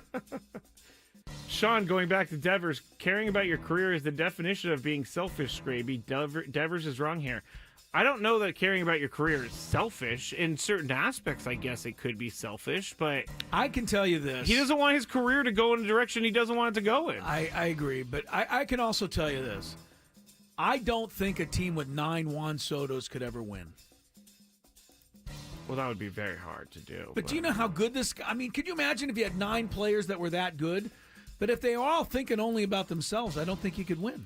That's true. I mean, you have to have selfless people. There's a room for quote-unquote selfish players on teams, because there's other players who don't take up that selfish space. There used to be a time and place where selfish teams were successful.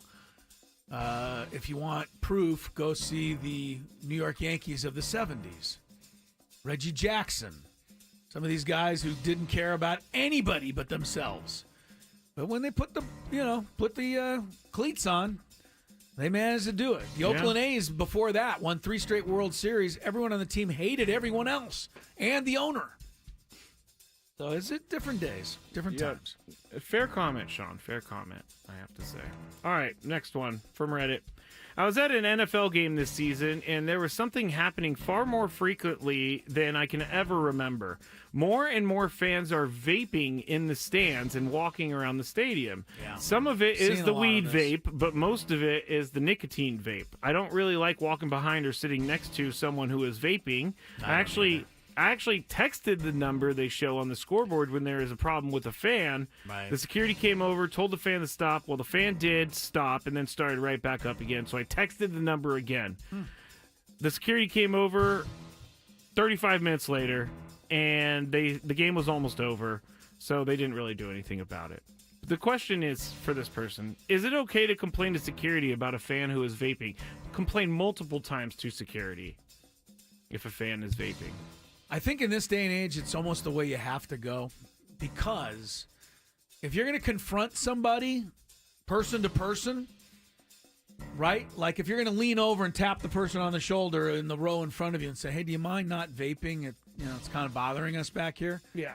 You're liable to set off fireworks. I mean, how many fights have you seen in the stands now? This is probably how they start. Someone asking someone to stop something that's annoying, and the other person says, mad. "Who the hell are you? I'll do whatever I want, and I'm going to vape and blow it in your face." There you go. So I think honestly, you do have to go with the other option, much safer option, which is to try to get somebody down there to do something about it. And even they don't have a lot of success because of the way people just react and act these days. Doesn't anyone care about anyone else out there? I know I'm dreaming. I think there are a lot of people that do. I think there are. And I think a lot more people are starting to stand up a little bit and fight for that. Yes, I think if the whole section stood up and asked the person to stop vaping, that would work. But it's kind of, in this day and age, it's probably smarter and safer to just leave and go. Just get up. I mean, these vape clouds sometimes are enormous. Yes, but where are you going to go in a sold-out ball game? Yeah, you're right. I mean, you got to go ask the security guy. You don't make a big to-do out of it. Oh, Jocelyn has a good point. It's more about her kids. She doesn't want them breathing in that stuff. Absolutely not.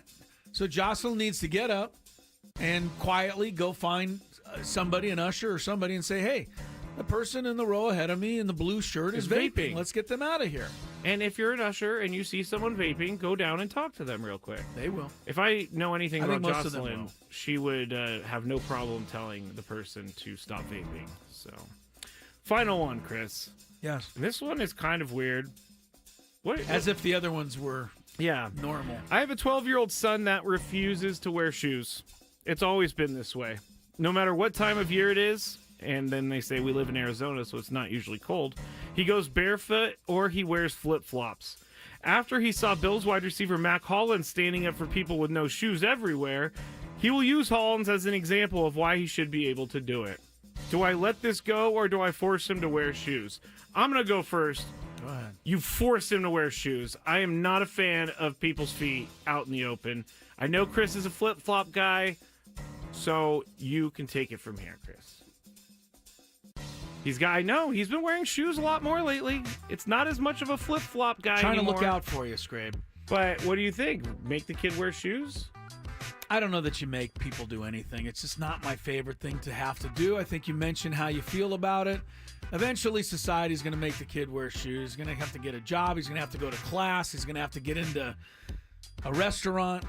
No shirt, no shoes, no service. So I think eventually he'll have to toe the line. No pun intended. Mac Hollins is the whole thing with his feet. By the way, if you're citing Mac Hollins as the person you're following, maybe that's an issue in and itself. Ugh. Chris vs. the Fans is next. 833-288-0973. I got a rebound after I got wiped out in trivia yesterday.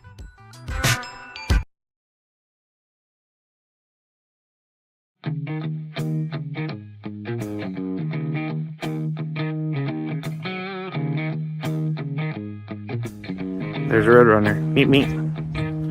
He doesn't like me. I guess I wouldn't like me either if I was chasing me.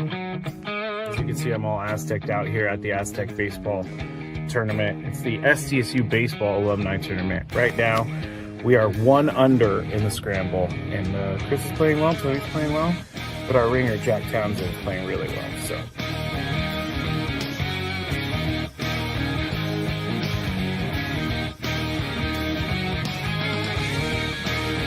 So Chris says that he can't play golf, but this is the second birdie putt he's made for us. This time it was like 20 feet. Thank you very much, Greg. But once again, you're hitting some very nice shots as well. I'm not usually complimentary to you, but I can't help but be complimentary. Your shot making today. With my what? Your shot making. You've hit some.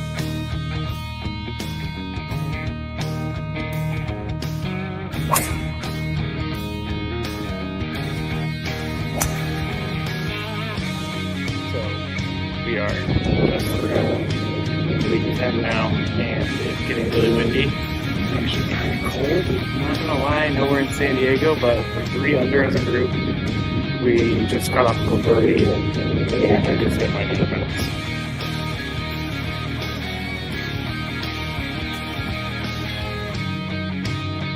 There's a squirrel. He wants to attack me. Squirrely! We just got our second birdie of the day thanks to this guy. Yeah, a 4-footer after. It was a 5-footer. After our pro drove it 300 to the front of the green and then chipped it within 5 feet. Uh-oh. Gravy, don't feed the animals. Don't feed the animals. I do feed animals, but Chris made a birdie putt. Leaving the golf course. And we ended up shooting 63 once everything was accounted for, since it was a scramble, and we had an SDSU golf player, Jack Townsend. He was with us, and he did a lot for us. I think we shot 63 because of him, but we all had a good time.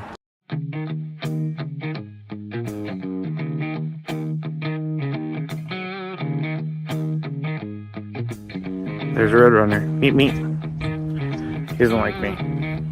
I guess I wouldn't like me either if I was chasing me. As you can see, I'm all Aztec out here at the Aztec baseball tournament. It's the SDSU baseball alumni tournament. Right now, we are 1 under in the scramble, and Chris is playing well, Tony's playing well, but our ringer, Jack Townsend, is playing really well, so.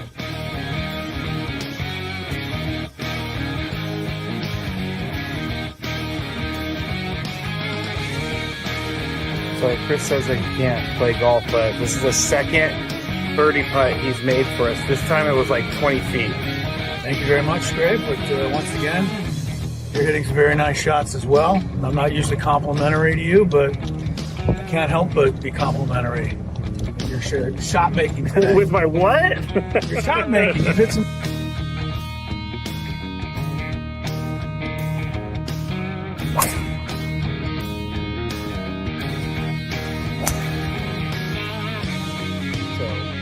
We are week 10 now, and it's getting really windy. It's actually kind of cold. I'm not gonna lie, I know we're in San Diego, but we're 3 under as a group. We just got off the birdie, and I just hit my defense.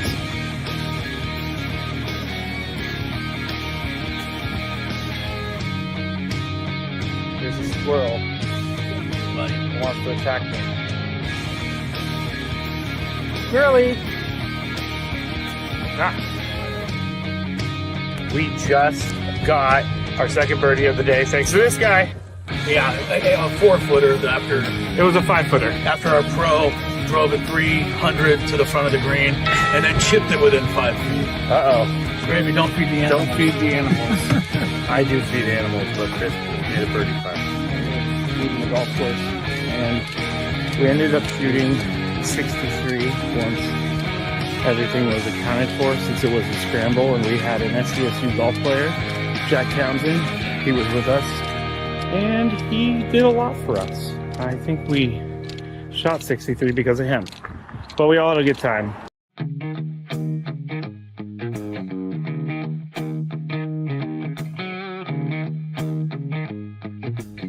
There's a Red Runner. Meet me. He doesn't like me. I guess I wouldn't like me either if I was chasing me. As you can see, I'm all Aztec out here at the Aztec baseball tournament. It's the SDSU baseball alumni tournament. Right now, we are 1 under in the scramble, and Chris is playing well, Tony's playing well, but our ringer, Jack Townsend, is playing really well, so. I'd say so. Welcome back to Gwynn and Chris, 4 o'clock. Midweek get-together here on Gwynn and Chris. Crisello, Matt Scraby, together in the Odyssey Palace Studios. Tony Gwynn Jr. still taking the slow boat to China. This is not what I was expecting.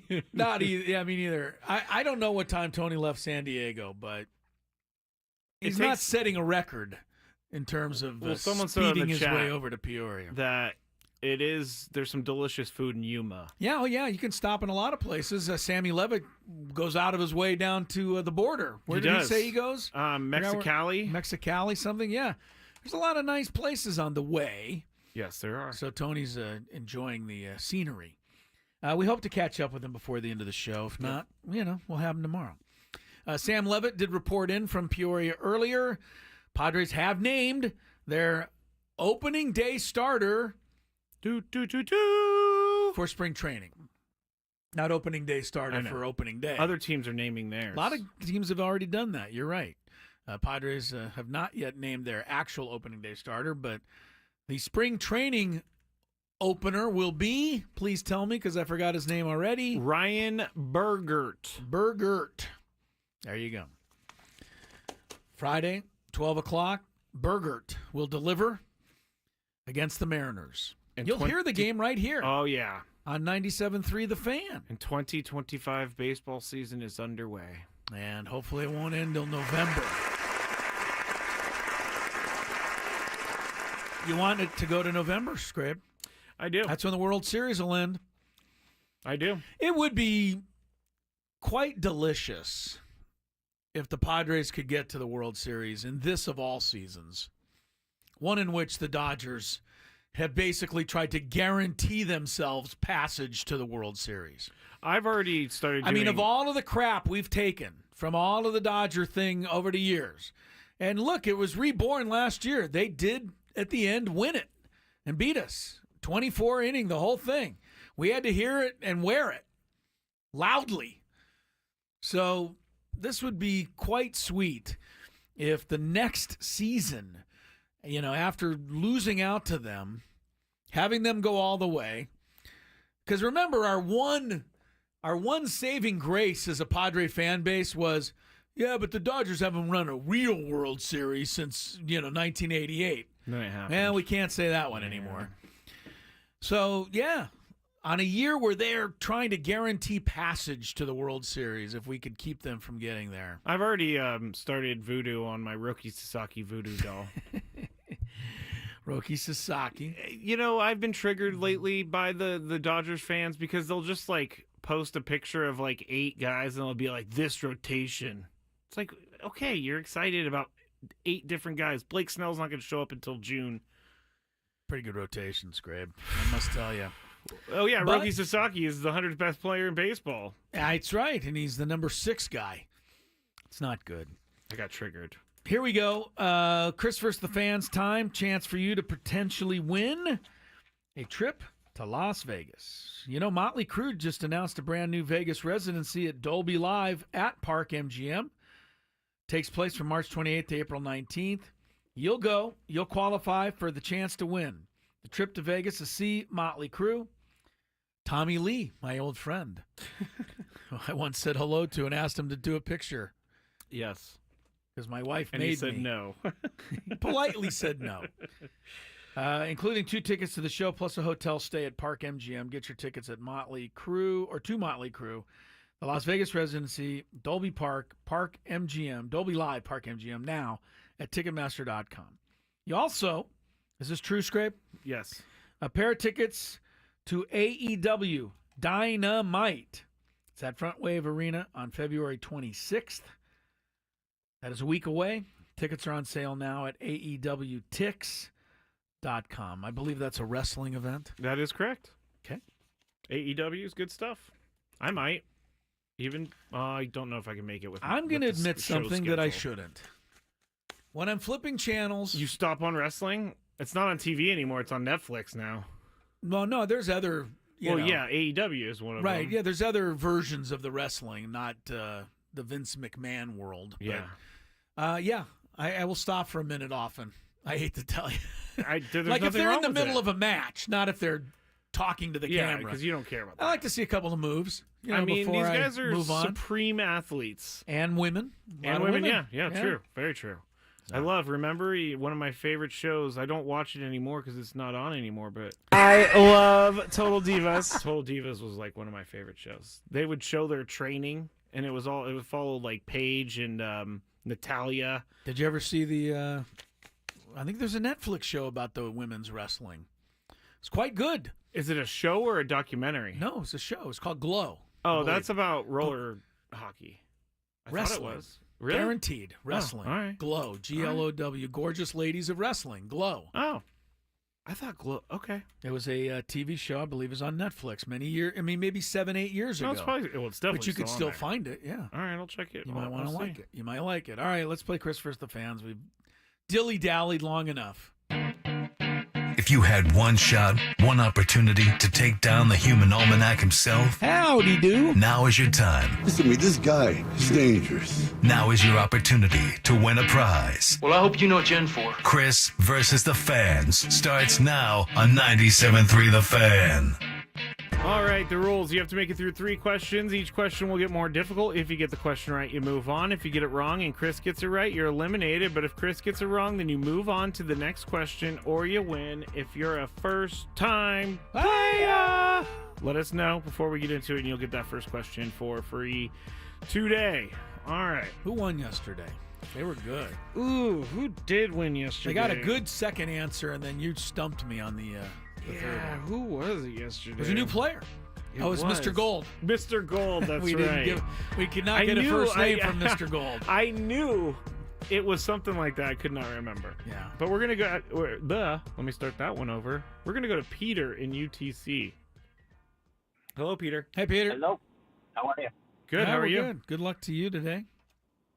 Ready to play? Just struggling. Oh, yeah, ready to play. Just driving. Okay. Right. Be safe.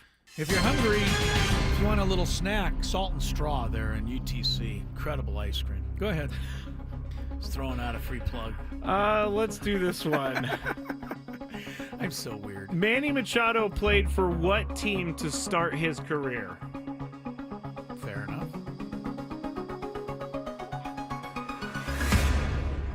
Who did Machado start with? Oh, no. Oh, no. Not coming up with it. Brewers? The Brew Crew. Brewers. He stepped on an ankle of a brewer. Yes. I don't closest actually he got think to the Brewers. I don't think he was actually meaning to step on Manny, the ankle. well, he started with the O's, the Orioles. Sorry about Orioles, that, Dodgers, Peter. Padres, right? That's it? 3 teams? Yep. Yeah. He was traded to the Dodgers and then went to the Padres. Yeah. I thought that was an easy one. It is. It was. He just didn't know it. I am loath to even remember Manny in a Dodger uniform. It was only for half of the season. And the funny thing is, the Dodger fans dislike him as more than anything. They feel cheated by Manny, or whatever they feel. because they were like, oh, he's going to easily re-sign with us, and then he didn't. As if every player in the history of the game should have to sign with the Dodgers. I mean, it's kind of That's what's how happening arrogant right now. they are. It's kind of happening right now. All right, let's go to Paul in Ramona. Hello, Paul. Hey, Paul. Hey, what up, guys? I don't have any. Not much. I don't have any good ice cream tips in Ramona. Maybe you have one for me, Paul. Negative. Negative. It's a small country town. No loving You up gotta there. have some ice cream somewhere. Come on, everywhere. Yeah, we have a frozen yogurt, or Baskin Robbins. Oh, yeah. All right, 31 that's good flavors. Enough. Good enough. Like All right, it. Take it. All right, Paul. Here we go. Even our Thrifty's ice cream shut down. We're like going out of business. That is messed up. I remember going there as a kid all the time and getting ice cream.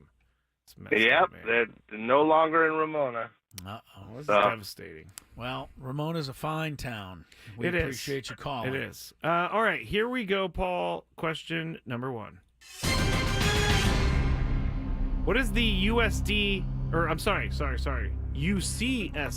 nickname? More difficult. The UCSD, the Tritons? Titans is correct. Paul's on it. Nice Attaboy, job, Paul. Paul. Well done. All right, Well let's go done. to question number 2.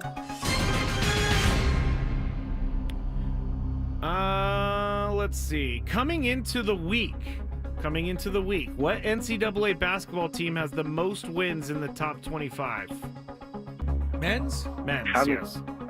Coming into the week. Yes. Coming into the week. Who's got the most wins? It's tough. Was it, Alabama just played, shit. I'll just say Alabama. Sorry about that, Paul. You cannot swear on the Gwynn and Chris program. I kind of felt he was headed that way. He was, but that is technically, it is incorrect. Yeah, he can't. He can't even be a contestant. We've got to just move on to the next player. Okay. Save that question for the next. No, you already heard it, so All right. say it. I don't know. Auburn? Yes. Okay, would have been Auburn. Sorry, Paul. We got to let Sorry, you go. Paul. You can't. Please don't swear. We appreciate you joining us. Even if you don't mean to, that's the rule. We have to drop Oh, no, you. it's not. This is not even our rule. That's like the whole rule of everything. So, yeah. That's beyond even our purview. Purview. Very good, Scraby. Thank you. All right, Neil. You're up next. Hello, Neil. Hey, Neil. Hey, guys. Good to have you you. ready? Just please do not swear. Because Neil? I have no room left on the dump Swearing button. All right. No problem. Let's get this done going. All right, here we go, Neil. Buster Posey is currently the president of what baseball team? That'd be the Gigantes. Gigantes is correct. Gigantes. You know, somehow they sound a little more romantic when you call them the Gigantes. The Gigantes. Yeah, I like it too. All right, question number 2. Coming into the week, Chris, before last night's Aztecs game, there were 2 Aztecs men's players tied for average number of minutes played per game. 29 minutes a game for both of them. Name both players. So basically, these guys average 29 minutes a game. It leads the team. Who are those players? Who plays the most? Right. I'm going to go with Nick Boyd and Magoon-Goff. Boyd and Guath. Stay there, Neil. Stay there, Neil. I think it's Boyd and the guy we had on the show, Bird. Sorry, Neil. Appreciate Neil. you. That was a good guess, The though, 2 with guards, Nick yeah. Boyd. Yeah, Boyd was on it, but what is Bird's first name? Why am I Miles. Miles Bird. Thank you. When you have one of those Yes. cramps, as it were. Yes. Located in the brain. You. Miles Bird. Give me a number, Chris. We're about due for a 5. A 5. Robert and Vista, your arch nemesis. Oh, yeah. He's not my nemesis. Robert's one of my favorites. Hi, Robert. Hi. Hey, you guys should try Pepper Tree and Vista for ice cream. Oh. All right. Very good. What was it called again? Say Pepper Tree? Yes. Okay. Pepper Tree for ice cream. Next time in Vista, Scraby, we're there. I mean, I Every live in town's North got a County, good so- ice cream place, man. You got to know where it is. Except That's for important. Ramona, apparently. Except apparently Ramona. It's very sad. And poor Paul was so upset about it, he swore. Okay. Here we go, Robert. Question number All right, 1. Robert, let's go. Good old Dick Monfort is the owner of what terrible National League West team? The Rockies. The Rockies is correct. By the way, I was thinking of this. We're not allowed to. We're against betting and the whole thing. But if there was one thing you could bet on that would be the surest thing in sports right now, like surest thing, Rockies finishing last, wouldn't that be pretty right there? Like, can you think of something more? Well, they have a 0% automatic chance to than make that? the playoffs, according to Fangraphs or something. How are they going to beat out any of those 4 teams in the know. division? There's no way. You know, I saw some footage of Chris Bryant last night, and he looks very sad. He looks like even the White Sox, to me, sad. have a better chance to escape the cellar than the Rockies do. The Rockies are in a terrible division, right? For it. Based on the competing teams, exactly. It's just not going to happen for them. Right. Although they do play the Padres great all the time, and then they beat the Padres 11 out of 14. But Charlie Blackmon is gone, and there's no Jan Gomes that I'm aware of on the Rockies. The fact that they beat the Padres is really frightening. Okay. Sorry, All right, Robert. Sorry about that. All right, question number 2. It's okay. Give him time to reload his mind, a little bit. Okay, the Genesis Invitational was played here last week. What golf course is it normally played on? Is it the Riviera? Wow, Robert knows his stuff. I did not expect. You didn't expect him to get that, huh? I figured you would probably know because you're from in that area. I am. But Riviera is correct. Yeah, here we go. Question number 3. I've been excited to ask this question since I wrote it, Chris. Okay. Robert, in the Aztecs win over Alabama in the 2023 NCAA tournament, which Aztec was the team's leading scorer that game? Oh, my goodness.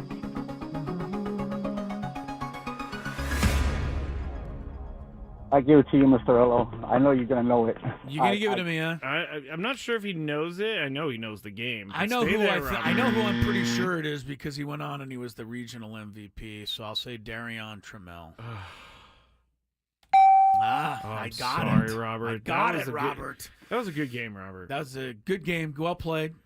We are way over our time. Well, you decide. You're the producer of the program. I don't want to go anymore. Okay, let's just do a couple. We have a winner. We got to do a tiebreaker. tiebreaker. Yeah, we got to give away All right, those who's tickets. our player? Who's our player? Number 1. No, I know, but who's our random player? player. Chris Sale. Just happened to be staring at his name right now, so that's why I picked him. It's a good one. Okay. It's a good one. He's got plenty of stats to go off of. Let's go to Gilberto. Oh, hello, Gilberto. Ho, ho, ho. Hola, muchachos, ¿cómo están? Oh, muy bien, gracias. Muy bien. ¿Y tú? Thank you. Yo muy bien, muy bien. Enjoying the show like always, guys. Very I'm nice, missing Tony. We love you. Missing Tony, but he's going to be great in Well, this you season can for the probably, Padres. if you start to drive to Peoria right now, he left 5 hours ago. You might be able to catch him. Yeah, he's walking on the side of the road.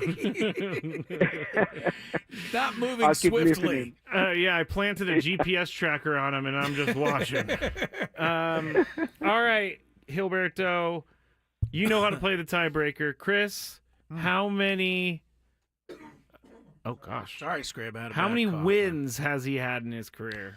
How many years for Mr. Sale? 14, but it looks like he didn't play one of those years. 13 seasons of play. I think you should do over/under on how many locker rooms he's torn up, and I would say like 12.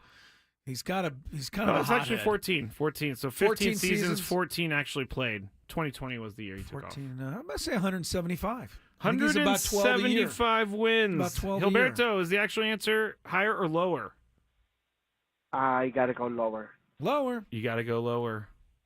You are correct. I thought Stay it was gonna be there, over. Gilberto. Very good, Gilberto. Nicely done. How many's he got? 138. Not even 10 per year? No. Man. First 2 years in the league, he was a reliever. Oh, well, that hurt. Yeah. All right, thank you, Gilberto. We're late for traffic. Let's get that. Then we'll have a short segment. See what that's all about next.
Bulls fans, your next savior has been hired. Welcome back to Gwynn and Chris. 4:26 the time. This is a very short segment. Eagles have filled their vacant offensive coordinator job. Scrape? Is that? Yeah, thank you. Falcons have not, nor have the Hawks or a lot of other birds that could have been. You know how hard it is for me not to make another bird sound right now? Yeah, probably hard. Your new guy is Kevin Patullo. Oh. Of course, Patullo. What's the background?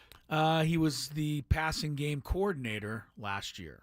Now he moves up a rung on Nick Sirianni's ladder. I promise this Kevin question. Patullo. I promise this question has a reason for it. But what ethnicity is Mr. Kevin Patullo?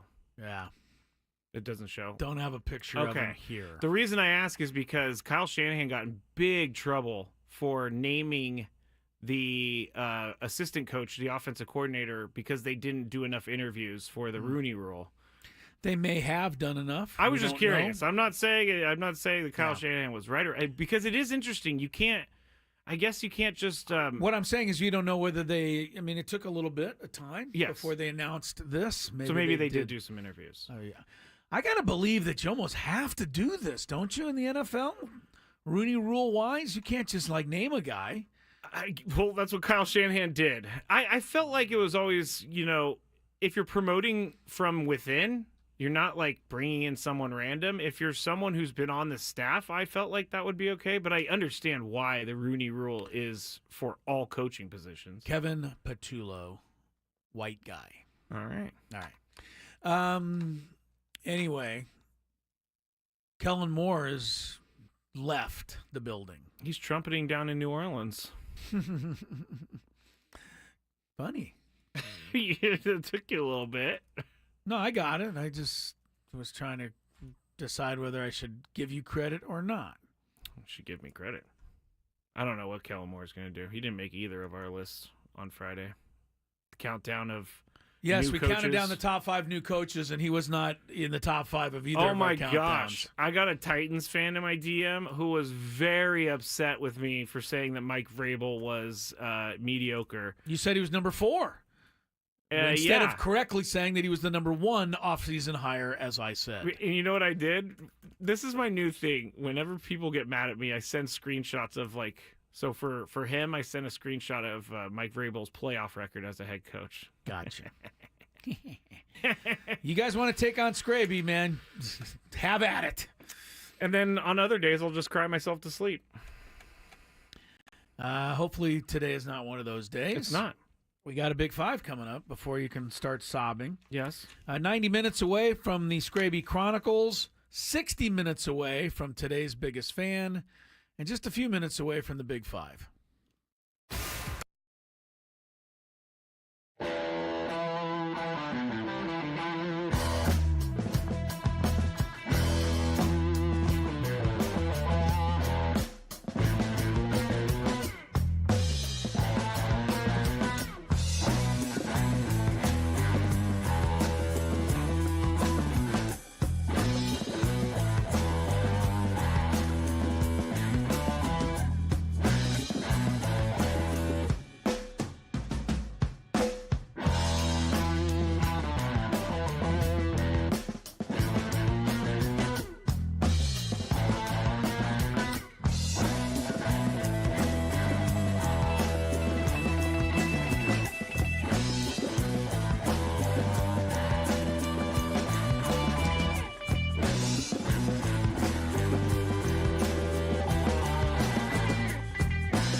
those little 1-minute blurbs that come down the pike there from CBS Sports? I love that you're like, I don't listen. No, I said I normally don't. I know. Because I'm doing something. I heard that one, though. Andrew Bogish. Good one. Terrence Shannon Jr., Illinois. This was a guy that had a lot of issues off the floor and kind of overcame a lot of really negative press and publicity. Illinois basketball player. Oh, okay. Now it makes yes, I know who you're talking about. He had some real, really terrible accusations made against him. Yes, he did, and he was suspended and the whole thing. Terrence Shannon Jr. then really seemed to turn everything around. And his senior season at Illinois last year, he had a great year, helped them lead them to the wherever they got, Sweet 16, Elite 8 or something. And they retired his number. Did you see the ceremony? No. They dropped his number out of the rafters, and his jersey was upside down. Completely upside down. Like, not on purpose? Not on purpose. They messed up. They blew it completely. And I love what this guy, Andrew Bogish, pointed out the story, that Terrence Shannon Jr. now is putting T-shirts together that said, when life turns you upside down, make the most of it. Oh, I do like that. And he's selling them for charity. My good for him. Goodness, I'm watching the video right now. You talk about taking something totally out of your control that's negative and turning it into a huge positive. I'm stunned that this happened. Yeah, it's pretty stunning. This is a Matt Scraby mistake right here. Hey, Scrabe, you got it? You ready to go? You ready to drop the jersey? Yeah, we're good. Yeah, we're good. I checked it. Everything's fine. We're good. It's like either the wrong person or it's upside down. Yeah. Anyway, he's turned a negative into a great positive, though. He's selling the shirts. He's sending a nice message. So in the his end, coach is buying a bunch of shirts. Everybody's buying shirts. They're raising money for charity. Good for him. In the end, he was found to not be guilty of what he was accused of. Pretty sure, yeah. I think he was kind of exonerated from a lot of the, or all of the claims. But think Matt Ariza on an even more dangerous sounding level. That, yeah. If I may. And Terrence Shannon Jr. has a huge career ahead of him, I would think. He's with the T-Wolves right now. So, but good for him. I'm really happy. Somebody, that's what I was talking about in a little different angle. We were talking about the balls and strikes and being correct. But my point at the time was when something bad happens to you, put your head down, go to work, and keep working until something good happens. When life gives you lemonade, or when life gives you lemons, you make lemonade. Yes, that's a simpleton way of looking at it, but there's truth to it. Well, I am a simpleton. And I like what Terrence Shannon Jr. did under these circumstances. All right, Scrape, traffic, and then I already cut into your big five. Sorry. Okay, it's just us two today. From the 855 Get Ross Traffic Center, protecting San Diego after accidents or injury, here's Kelly Danick. Traffic is sponsored by Valvoline Instant Drive-Thru Oil Change, your trusted instant drive-thru oil change. Well, I bet all the people that are being inconvenienced by that closure southbound at 5 of the East 8 connector ramp would love to have a word with whoever spilled all those paint cans in the roadway late this morning. Why, yada. Yeah, traffic's still at a crawl. That ramp remains blocked as crews work to clear that. Traveling on the southbound 805, an accident has cleared near Market Street. See just a little residual slowing in the area. Also on the North 5 coastline, just before Carmel Valley Road, there is a collision clearing stage, center divide. Further north, just past the 78, an accident involving a semi, not showing if lanes are blocked. Stop by any of the 30 San Diego Valvoline Instant Oil Change Centers. You don't have to get out of your car. Usually only takes 15 minutes or less. Plus, get a free courtesy check of your tires and battery. Visit SoCalOilChange.com for directions and discounts. SoCalOilChange.com. I'm Kelly Danick with Gwynn and Chris, San Diego's #1 sports station, 97.3 The Fan. It's that time of the show when we check on the latest in sports. Only the most important topics and questions are brought to light. Stop what you're doing and listen. These news stories will astound and amaze you. The one, the only. Oh my God, who the hell cares? The Big Five starts now on 97.3 The Fan. All right, let's start with something that our guy Sammy Lev alluded to earlier on the show. If you want to see him, you can go back to 240 on the YouTube, and you can listen to Sammy Lev talk to us. People always say they look behind me and look at the time, and then they skip through knowing that they stopped watching at 3:37, and so when they reopen it, they go right to 3:37. So that's worthwhile to keep that hack clock behind you. Yes, a little hack. Remember for how everyone excited out there. Tony was when it was 12:34 and 56 seconds? He thought that was the greatest thing ever. He did. He did think that was the greatest thing ever. The little things in life. That's right.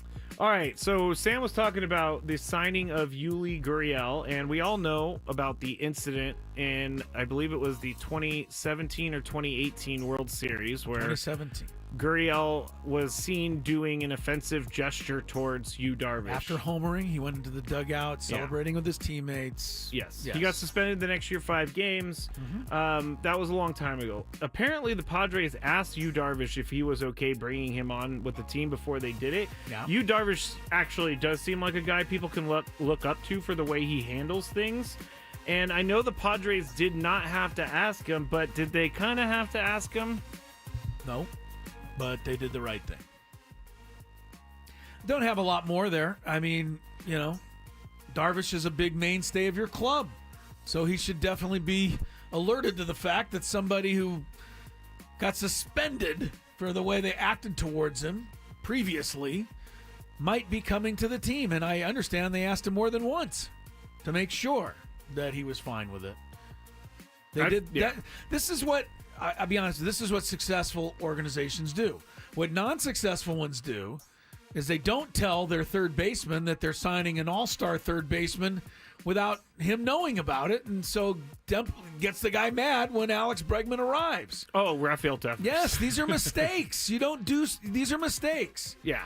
Padres did it right. Yeah, I agree with you. They didn't have to ask, but they kind of had to ask. It's just the decent thing for someone to do. I mean, yeah, this is something that was a big deal when it happened, and Yu Darvish was in the middle of it. I'm inviting somebody who apparently publicly seems to hate you. Yeah. To the party, or at least disrespect to your birthday you. party. Do you want them to come? Gotta ask. Yes, because then I can throw cake at them. Okay. That's the only thing. You But can it was have good your for the Padres to do that. And, of cake course, and Yu eat it, Darvish too. said everything was great. He We're did. good. He apologized Apparently to me years they ago. have talked, and yes. they're good. So. All right. Now, this next one. Number 4. The Seattle mayor was giving his State of the City address when he did this. I'm going to put this up on the YouTube stream, but you don't need to see it. It is kind of crazy, I have to say, for a mayor to do this. You remember the mayor from Cincinnati that did the whole thing where Joe Burrow was Patrick Mahomes' daddy and all this other stuff? Probably Well, cost the Bengals a Super Bowl berth. Probably did. Yeah. And we said that was probably one of the dumbest moves that a mayor has ever made. This might be This up beat it? there. Okay. His name is Bruce Harrell, and here he is. At this moment, And he picks up I have an announcement to make. a basketball.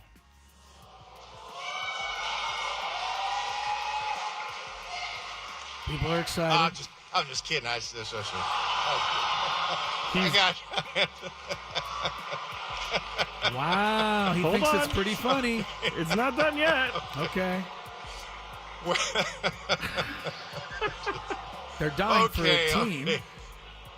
It's a long speech. I had to break it up a little bit here. Okay, so that's what he did. If you don't know, the Seattle Sonics were an NBA team. They were basically forced to move because the ownership sold off the team, and they moved to OKC. Right. Seattle's been trying to get a team back ever since. Kevin Durant began his career Yes, with the he Seattle did. Supersonics before they moved to Oklahoma City. So he pulls out a basketball During and he- his, State of the City speech Yeah. or something? gets people excited about it, and then has a hearty 25-second laugh about his own joke. Yes, he's a funny guy. So, I'm up first. Funny joke or cruel prank?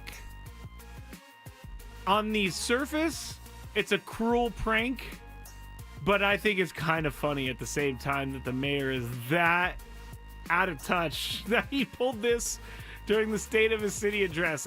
There's one thing you probably shouldn't do to your voters, and that's make them feel stupid or make them feel like you aren't telling them the truth, and I think he did that right there. So my answer to this is a little bit of both, but cruel prank is the way I'm leaning. I thought it was funny. You thought it was funny? Yeah, you told me it was a cruel prank, so I was expecting a cruel prank. That was a cruel prank. He didn't take it any further. He brought the ball out. He put it back. I think, and as he said, he was breaking up his speech.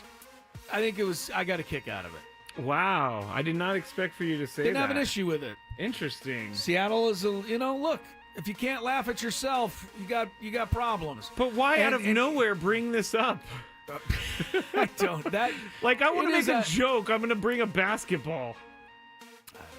And people are saying it's funny. I think it's funny because I'm not living in Seattle. If I was in Seattle, we would be talking about the mayor right now being an idiot. So if Todd Gloria, yes, brings a football to his next press conference, you're Can not going to like it. you imagine, Chris? You're not going to like it.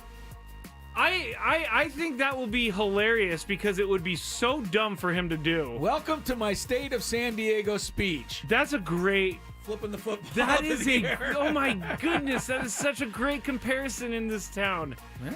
He would be booed mercilessly maybe for years on end. Or maybe some of us would just laugh. I don't know. Huh. All right. Number 3. That is crazy. That's funny though.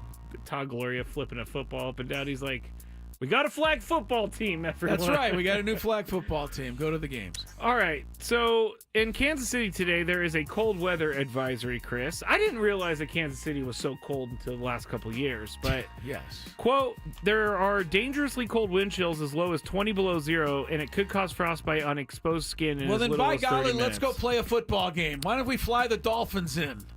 You're not too far off, and yet tonight, with forecasted temperatures dipping below 4 degrees Fahrenheit, Sporting Kansas City and Inter Miami are scheduled to play a soccer game. It is Miami? It is. There is actually no rule about playing in the cold in MLS, and Inter Miami is But kind of... this is an exhibition game. It's not even a real game. They're kind of sort of mad they have to play the game tonight. I don't blame them. Sorry. You're up first. I'm with you. And Miami. I'm not going to ask if this is fair or not, but what would be the lowest temperature you think they should play in? Like, it goes below this temperature, we're not playing. An exhibition game. This is a preseason match, a friendly, as it were. Yes.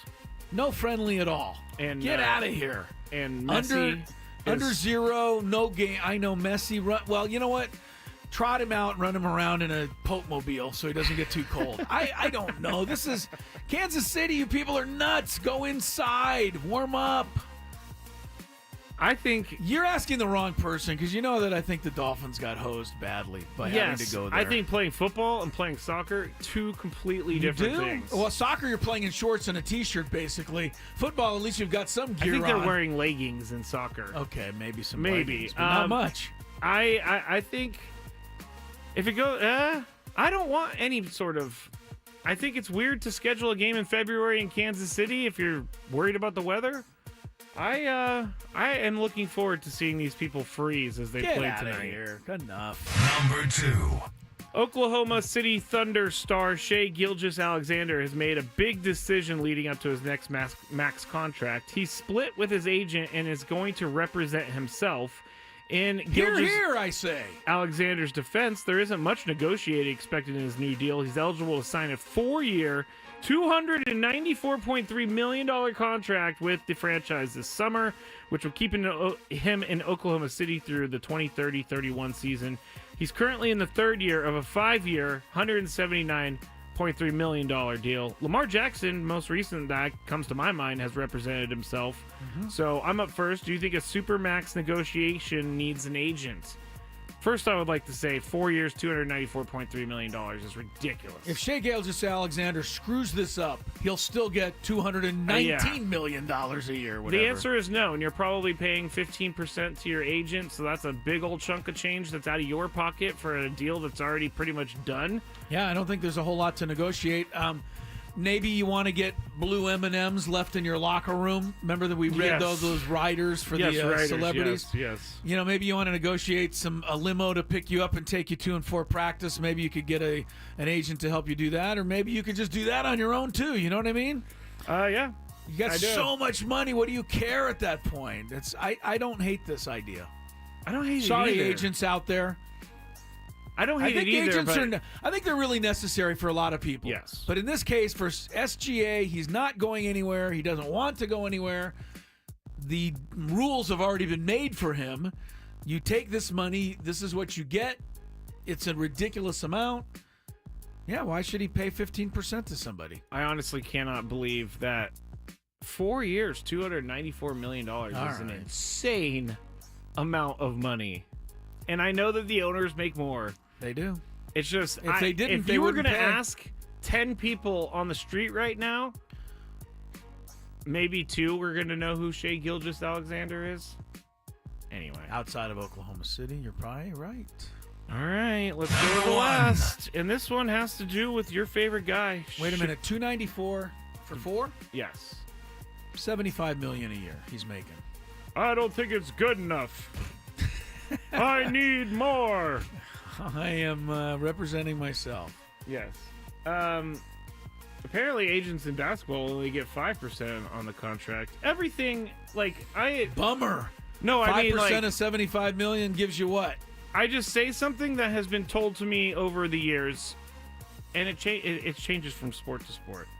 I should just stop talking because someone tweeted me earlier and said that if 97.3 put in a don't make a mistake clause, I would be dead meat. All right, back to you, Chris. Okay, who's my favorite? Shaquille O'Neal. Oh, I do like Shaq. He is... he keeps swearing during the show, though. He needs to stop doing it. that. Yeah. You're costing your channel lots of money. Stop doing that, Shaq. He reportedly signs a contract extension with TNT worth a reported $15 million a year. Yeah. So, my question to you, Chris, is he worth $15 million a year? Again,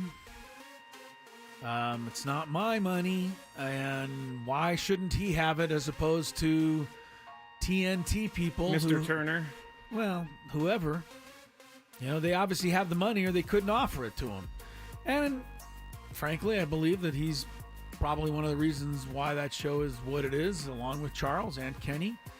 By the way, I was watching a thing the other night on the Orlando Magic of the early 90s with Shaq and Penny. Okay. And I did not realize that they played the Houston Rockets in the finals one year. This is in between when Michael was retiring. Okay. So the finals, instead of the Bulls, was the Magic and the Rockets. Kenny Smith made like 9 3-pointers in the first game of the finals that year to beat Shaq and the Magic, and Houston went on to sweep. So every time they're sitting there now, I kind of see the two of them differently. Because they have that in the back of their Kenny head. Smith had the big nod. I mean, he basically turned the series for Houston. And I'm sure they don't use that every once in a while. He's got to have it to hold over Shaq whenever he needs it. Yes. But Shaq, of course, ended up with his championships with the Lakers. Yes, he did. But he did not get them in Orlando because of Kenny Smith in large part. I don't know. None of it's fair, Scrabe. Let's be honest. In a real thing, it's all ridiculous how much actors, singers, novelists, athletes. I'm not going there. I'm gonna stay cozy over here in my own spot. But it's crazy how much these people make. Here's where I'm coming at it from. We've said before that Tony Romo's not worth $20 million. Tom Brady's not worth $300 million or whatever the heck he's getting paid. Yeah. I don't know that Shaq is worth $15 million, but as you said, without him, that show is kind of boring. I mean, Charles is cool, but it takes all of them for that show to work. Nobody's worth $15 million except maybe the very tip-top best brain cancer research surgery guy in the world type guy. Yeah. You know, if you're going to save 1 million lives or something, I might consider the $15 million. You're worth it. Keith has a hot take. Olajuwon is dominant over Shaq. Not even close. Not dominant, but had the edge. And certainly more experience at that time. I was going to say, Olajuwon's probably Olajuwon was established at that point. Shaq was still learning. So, but yeah, Kenny Smith, go back and check the facts. Kenny Smith won one of those games, and it was a big win to turn the series. More Gwynn and Chris coming up.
Ha ha ha! It's the happy hour. Welcome back to Gwynn and Chris. Chrisello.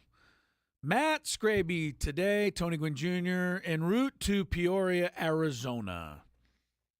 Hopefully we catch up with Tony before the end of the show, but you never can tell. Traffic is a mess in the Phoenix area at this time of day. Yeah, so when you get there, it's tough. We may catch up to Tony today. We may not be able to. We will have Michael Flix, our high school basketball expert, coming on the program here in a little while, about a half an hour from now. And Michael is going to clue us in now. We got the boys basketball playoffs started last night, and the girls start throughout the county tonight. Warning, I am headed to one of your games out there. Girls. I'm not telling you. But I will be out on the court tonight myself. I was almost out on the court this afternoon. Yeah. Nah, I wasn't, but you wanted to. There's part of you deep there was down part of me that wanted to. Yes. San Diego State women's game was delayed a little today because it was an 11 a.m. game. Of course, I was there broadcasting, but the word did not get to the referees in time for an 11. Normally, we play at night, so you can maybe see how were they there, or did they have to I don't rush know. down? I honestly think they had to go find officials that were nearby or on their way in. You got to figure out the story. I don't really know exactly how they got them there, but they got referees there, but there was a little delay. Aztec women won today, much like the men did last night in a blowout over Fresno State. Joe Lenardi had the Aztec men as one of his last four into the field before the game last night. Did that get them off the proverbial bubble? I doubt it. Yeah, because a win over Fresno State is not going to. It's not much in the. Not going to raise many eyebrows. Fresno State was not good, and the Aztecs blew them out. Nick Boyd, really playing excellent basketball. Magoon Gwath. Wow. It scares me that a guy like Magoon Gwath, who is a freshman, right? Yes, he is. And it scares me about the transfer portal. It's got to scare you. But we've said it a couple times. Guys that come here aren't in the same mindset as other guys. The other thing about Magoon Gwath that may work in the Aztecs' favor in terms of, trying to get him to stay, if that is even, has to be done. He was not recruited hardly by anybody except for Brian Dutcher, who took getting it right. Brian Dutcher took care of it, wanted him, went after him, groomed him. Yeah, it was redshirted last year, right? Worked with him, put a lot of time and effort into Magoon Gwath. Maybe there's a payback. The only thing that I don't even want to say it because I don't want to speak it into existence. Knock on wood. Yeah, I'll knock on wood. But so many of these teams out there can offer so much money, like they did to Lamont Butler, right? That you almost have to let them go. Yeah. And I don't want Magoon Gwath to go. I want him here for 4 years. Can you imagine if he's here 4 years? Oh, goodness. All right. Aztecs looking good last night. Nice job. Nice job, Aztecs. Padres in Peoria, of course, day 7? Well, it was the 12th. 12th, day 8. Day 8, Spring training is... No, it's 7. Well, it started on the 12th. It's the 19th. You have to count the 12th. It's 8 days. Your math is terrible. I don't count the 12th. But that was the day they were there. You're not a good math guy. No, I'm not. Know this. Day 8 of spring training going on without much incident. Sam Levitt was on with us earlier. If you want a really detailed report on what's happening over in Peoria, go back, enjoy that interview. Yes, 2:40. 2:40 this afternoon. And you'll get everything you need to know. One thing you will hear about is that Yu Darvish is my new best friend. He doesn't know this, but he doesn't even know who I am. As a matter of fact, Yu Darvish, last I checked, has a morning show Ben and Woods t-shirt that he's worn from time to time. Well, we don't have a Gwynn and Chris t-shirt. We don't have a Gwynn and Chris shirt. I could give him like a Hanes and write Gwynn and Chris on it, but it's not as cool as not the Ben and Woods the shirt. same. No. But no, Yu Darvish was not happy with the automated ball strike system today that they had out there. Yeah.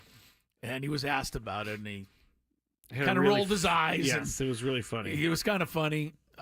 Chris didn't take it funny, though, because he was so angry about this happening to baseball that I don't want it. I'm trying to stave it off. Hey, Sam agreed with you a little bit. A little bit? He said that he can understand why people wouldn't want it, but when it's only just a couple pitches a game. It's coming. There's no question. So I have to get over it. Mike Schilt announced the starter for the first spring training game. His name is? Ryan Bergert. Bergert. Yes, thank you very much. He will start the Padre opener Friday against the Mariners. You'll hear the game, should you so choose, here at 12:15. 12:10. 12, really. No. You've told me 12:15. You've told I have me not. 12. I've told you noon. Friday at the Padres and Mariners.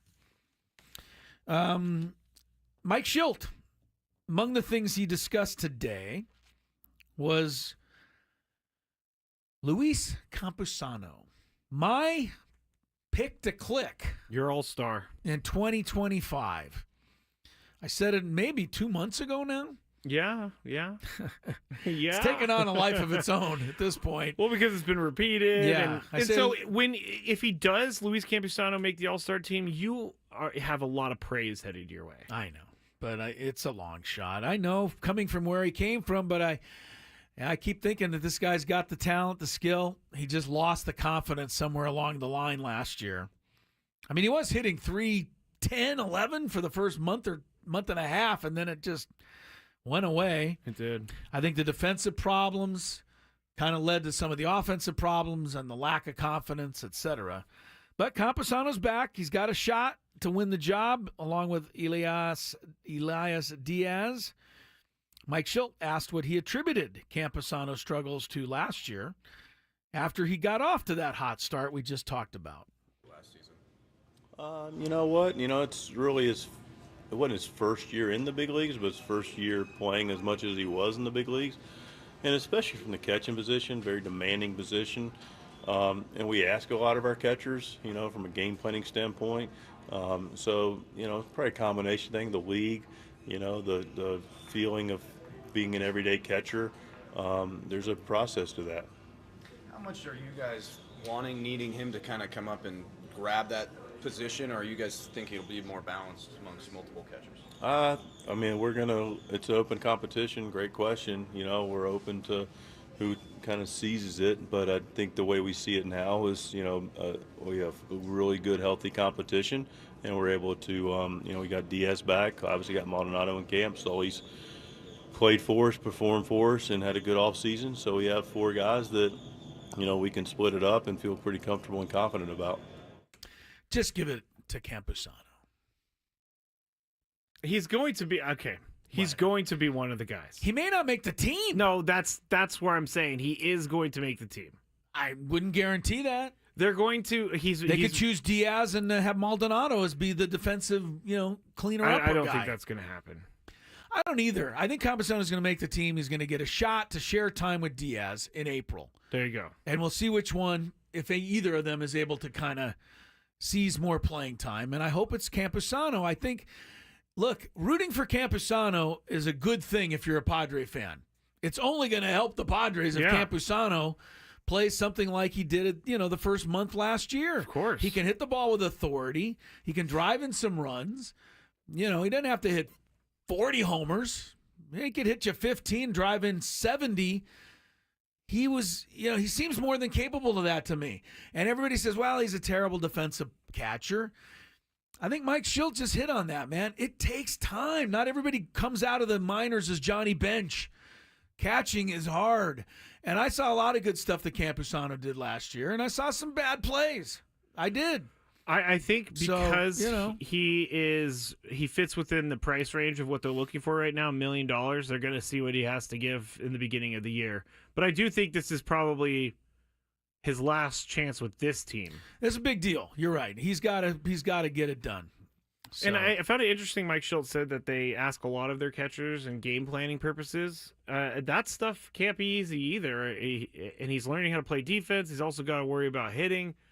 So there's a lot that has to go into it. That's why when people are like Ethan Salas, 2025, think about how Luis Campusano has struggled. It's hard. It's a hard position. There's no question. And You know, Elias Diaz is not exactly Johnny Bench behind the plate either. No, but he's better. Yeah. He's a little more He's smooth more of a around the edges, yes, perhaps. Professional catcher. I agree. And Diaz, had some nice hitting years. But again, he had them in Coors Field. He didn't hit before he got there. He hadn't hit much after. So we'll see. We also have been hitting the lottery ticket of the catcher here in San Diego for like the past 3 years. We got Sanchez. Yes, maybe our all-star catcher this year for the Padres isn't on the team yet. Maybe it's Brett Sullivan. I like Brett Sullivan. I don't really know why he's not mentioned with some of those other guys, but I would think it would be great if Brett Sullivan came out of nowhere. I think Brett Sullivan gets the most out of what he can get out of, but I think the upside for a guy like Campusano is bigger, much bigger. Yeah, but that's just kind of the eye test is all that is. So, oh yep, I'm looking at that ball. That was a great stop over there by Campusano. All-star season. That's what Luis we say. Campusano. If it happens, I'll be giddy. So we were waiting for spring training to start. Now we're waiting for the games to start. Like, I just want opening day at this point. Real opening day? Real opening day. So you want to fast forward like 6 weeks right now? Yeah, because the Cactus League Championship means nothing. You were going for it last year. I was. Didn't work out for me. You wanted it. Big Didn't time. work out. How about a little traffic check? It's that time of day. People want to know how to get home. We'll help you. Michael Flix, high school. Why don't you go to a high school basketball game tomorrow? Go see these kids play. There's a high school in your neighborhood. I guarantee it. Everybody's got at least one. But are they playing in the playoffs? Well, check it out. Do a little research. You can find out. We'll have Michael Flix to talk about that. All you high school fans, don't go anywhere. Gwynn and Chris is rolling on. From the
Chris LIVE, Matt Scraby. All right, happy hour time. We're rolling towards 6 o'clock. Scraby Chronicles tonight. What do you got? Sir. Anything? No. It'd be funny if you did. No, I really am just going to open the mic and see what happens. There are some days where I'm a little light. I go in, I sit there for the 5 minutes in between our show and the Scraby show, and I think, where am I going? You know, the one thing that I'm pretty good at, I think, when when I'm here, especially, Tony, it's a little more open conversation. But when I'm here and Tony not here, I think I take away all your stories. What do you mean? I don't know. I like to comment on every story that's out there, like this one. Get ready, college football playoff fans, for a tournament that basically is going to feature only teams from the SEC and the Big Ten. It's going to happen. What? You're applauding? Of course I'm not, but I do think they need to reseed. The commissioners agree with you. SEC Commissioner Greg Sankey, how about a boo for that guy, just on merit alone? Big Ten Commissioner Tony Petiti, I don't know, Tony as well. But yeah, they're saying, look, you got to change the seeding from what they did last year. And I think that would be fair. Just use the rankings. Top 4 best teams get the buys. You still leave an opening for the Boise States of the world and everybody to get into the tournament, Notre Dame. But Notre Dame, the way Notre Dame is right now, Notre Dame could be number 1 in the country, undefeated. But because they don't win a conference, they would not get a bye. It is, yeah, that's weird. Just not accurate, right? Yeah. That just seems simple. Yeah. So, Boise State ended up as the 3 seed last year. Probably, should have been the Probably 10 or high. 11. Yeah. Right. So, and that's all. So, let everybody into the tournament, but the reseeding. Here's the problem. You got to have every conference commissioner plus the Notre Dame athletic director, who's his own commissioner, I guess. Oh, man, he must love himself. Yeah. All 10 of them have to agree in order to do it. Otherwise, it'll be the same as it was last year because the deal is for a certain amount of time. So it's a unanimous thing. It has to be unanimous. It can be like you said out of 10, 9 can vote for changing the seating, and one guy says, nope, no change. So it's always going to be the SEC and the Big Ten together. They're never going to vote separate of each other. No. But here's what is going to eventually happen when they get through this thing. They're going whatever the time frame is. I'm looking for it here. I don't know if it's a 2-3 year deal, something like that. One of these college football experts would know. But one of these things, I mean, they're moving fast on this stuff. It's being implemented like the same year they talk about it. Well, what's going to happen is that the SEC and the Big Ten are going to say, if you don't give us 4 teams at least, we're going to go do our own tournament. We're going to take all the good teams out. And we're going to live golf it. We're going to live golf it. We're going to have an NCAA tournament that has Alabama, Auburn, Texas, Oklahoma, Ohio State, Michigan, UCLA, USC, and all these teams. And you go ahead and have your own NCAA tournament with none of us. And I really believe that is a possibility unless everyone else kowtows to the SEC and the Big Ten and says, yeah, sure. We'll just have to give you 4 spots in the tournament. And that's automatic.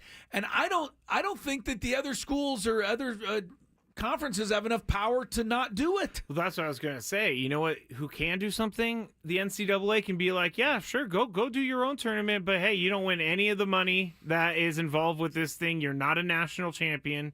We have plenty of schools that would like to play. Come on, Scraby. The SEC and the Big Ten would work their own TV deal, just like Liv did for golf, except in this case, their TV deal would get more than the other one. It would. It would definitely. It just would. Who's gonna? There's only like if you got a playoff game between Alabama and Ohio State over here, and you got Memphis taking on whatever Connecticut in the first round over here. What are you gonna watch? I'm going to stand with Connecticut. I know you're going to try, but you won't do it. I will. You know me. I will not bow down. But you and then the game I'll see something on social media and I'll be like, all right, fine, I'll turn. We're going to have to kowtow to the SEC and the Big Ten. They're getting so big, so powerful. And I mean, if you didn't see this coming, you weren't paying attention as they continue to collect more and more and more and more teams. It's just the way it is. There's a chance in the NCAA March Madness this year, according to Joe Lunardi right now, 13 SEC teams will be in the tournament. It's almost the whole conference. But not quite. The SEC almost. is not that strong of a basketball conference. Well, have you seen who's ranked number 1, 2, Auburn, 4, Alabama, 5, 7, 8? Florida. I mean, every team is ranked from That's the a good SEC. point. That's a good point. They're So- having a really strong year in basketball. They got everybody. So, yeah, there's going to be 13 SEC teams. Probably 8 or 9 from the Big Ten. It'll be almost half the field. My problem with the whole thing is like the whole national championship thing is supposed to crown the best football team in the country, right?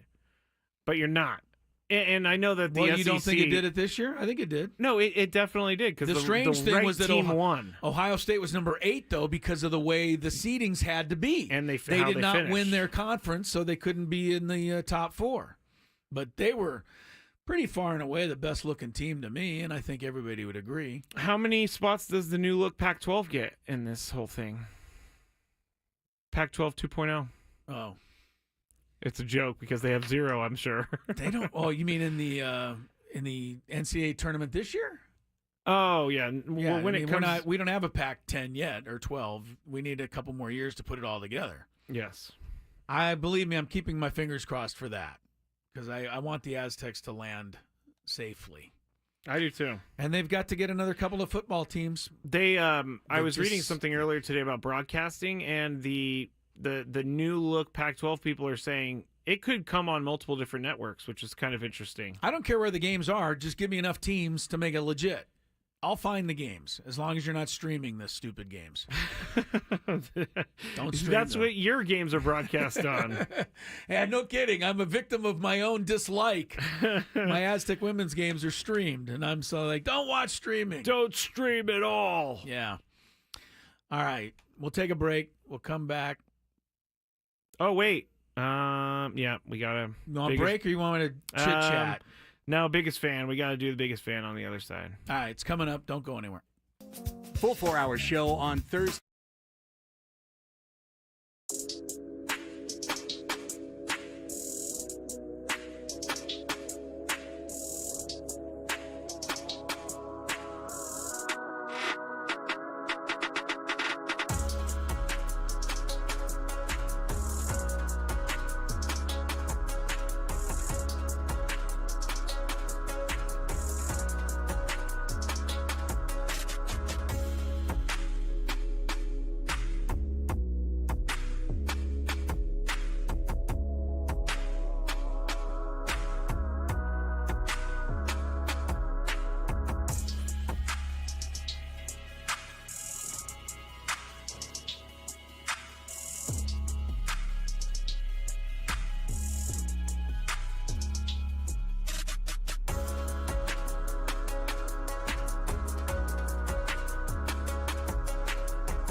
Back on Gwynn and Chris, 5:34 is the time.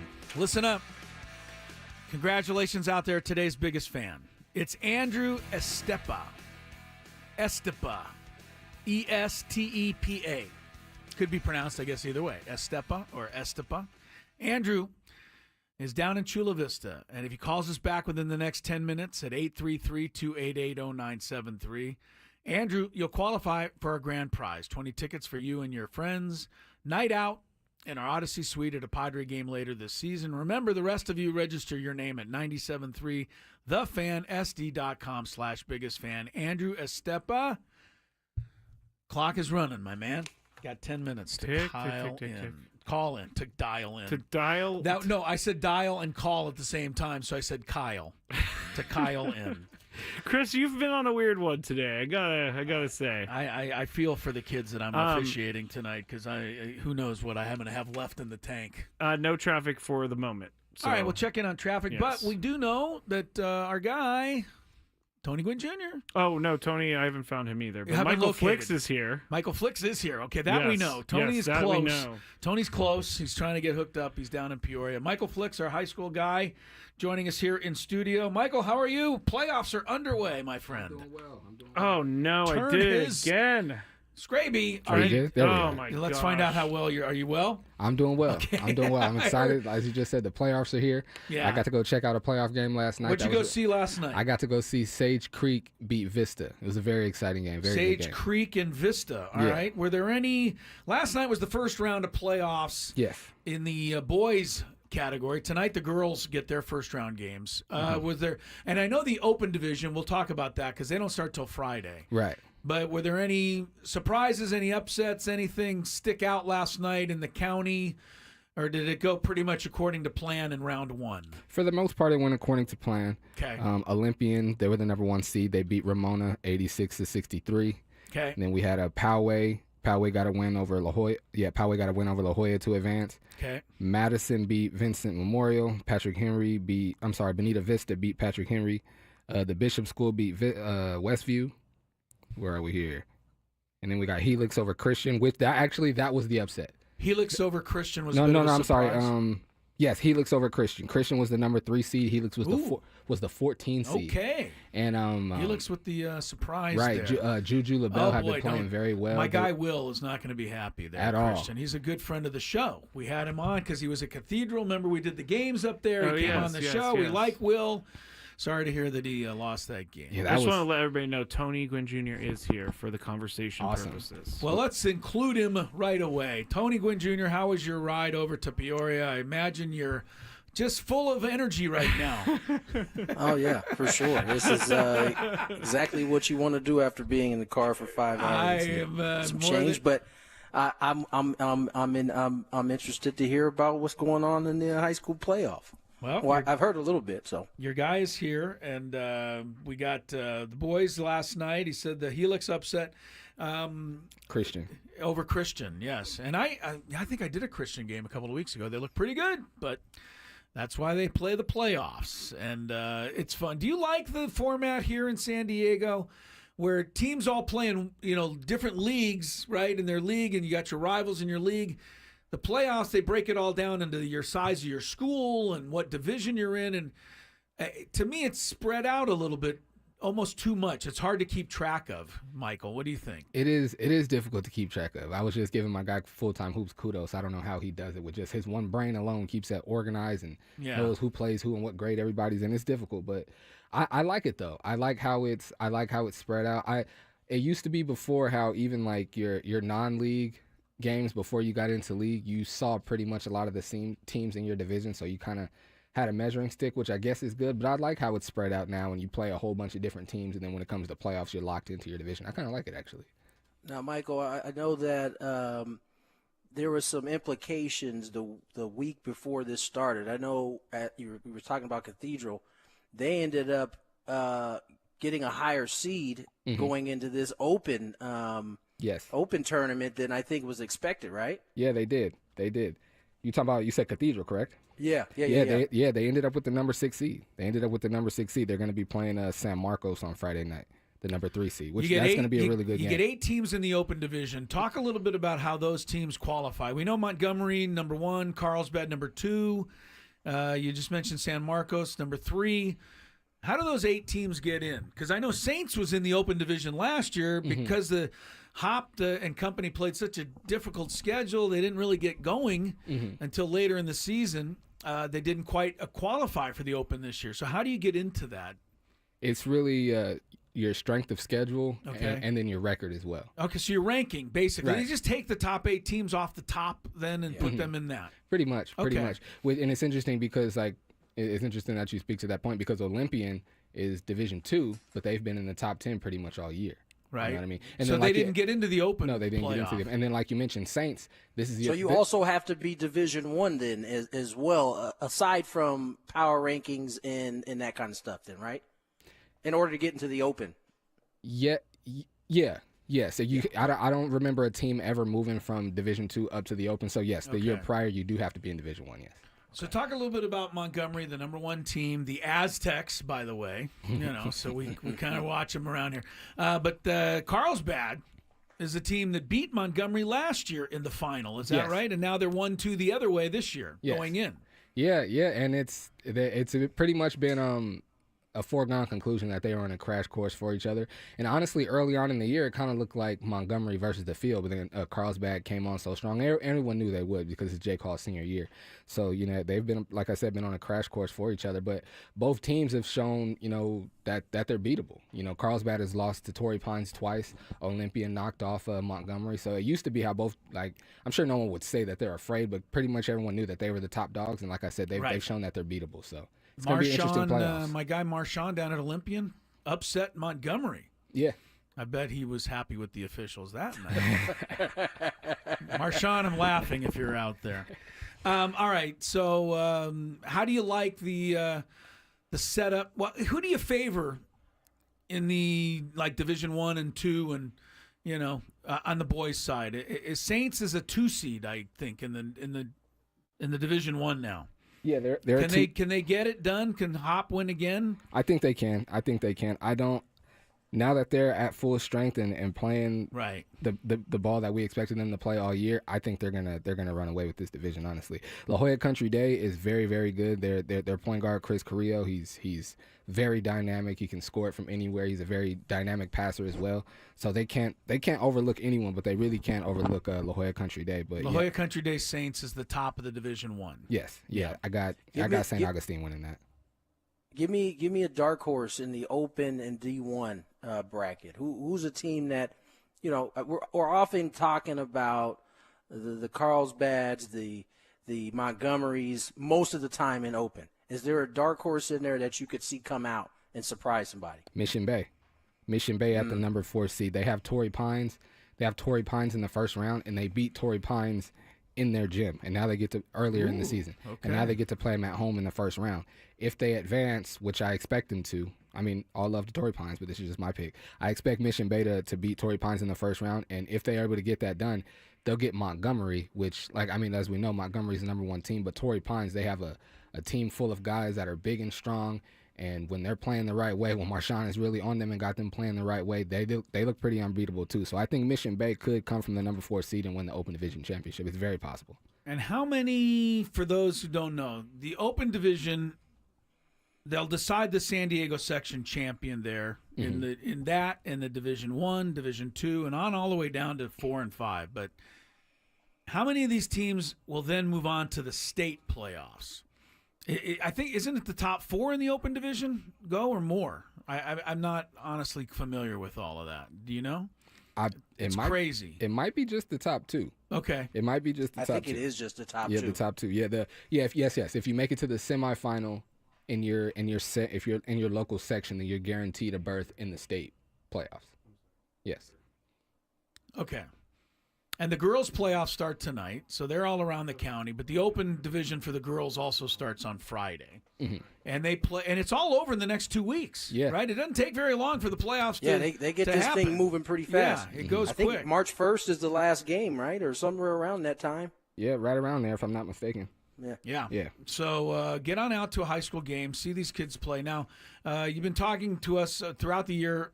Michael Flix is with us, by the way, our guy on high school sports here. Some of the top players and some of the top, guys that, might, play in their last games here, their last batch of games before they move on. Talked about some of these kids that, we should try to get one last look at. Well, Jake Hall, the last chance to look at him in high school, he's right. He went over 3,000 points. Actually, which is very kind of like poetic and really like interesting for him to end his last regular season game. He went over 3,000 points in his final regular season game for his high school career, which is very impressive and very difficult to do. Amount of points. When I was graduating high school, our best players at the end of the year at the banquet, they always got like some kind of plaque or banner or something for going over 1,000 points. So now to see kids going over 3,000, and it also goes to that point of like, I graduated 06, and Tony and I have spoken about it plenty of times. Back then, you really only played varsity. You played 2 years of varsity. If you were lucky, 3, and that first year you played varsity, you definitely didn't start. You're kind of a rotational player. So you really only had 2 years to get to 1,000 or to 2,000 points. Jake Hall has been, I think, starting on varsity since his freshman year. So, yeah, he just surpassed 3,000 points. So shout out to him. Maybe someone to go and check out. JJ Sanchez is another one. Pablo. What school is JJ Sanchez at? JJ Sanchez is at Montgomery. Sorry about that. Don't they have twins at Montgomery? They do. JJ and Flaco Sanchez. Yeah, and I heard that what happens if one guy fouls out, the other guy goes in the locker room, they change jerseys, bring the kid back out. Exactly. They could pull it off. Don't do that. And also, I wanted to give a shout out to him. He's one guy. He plays with the Twins over at Montgomery.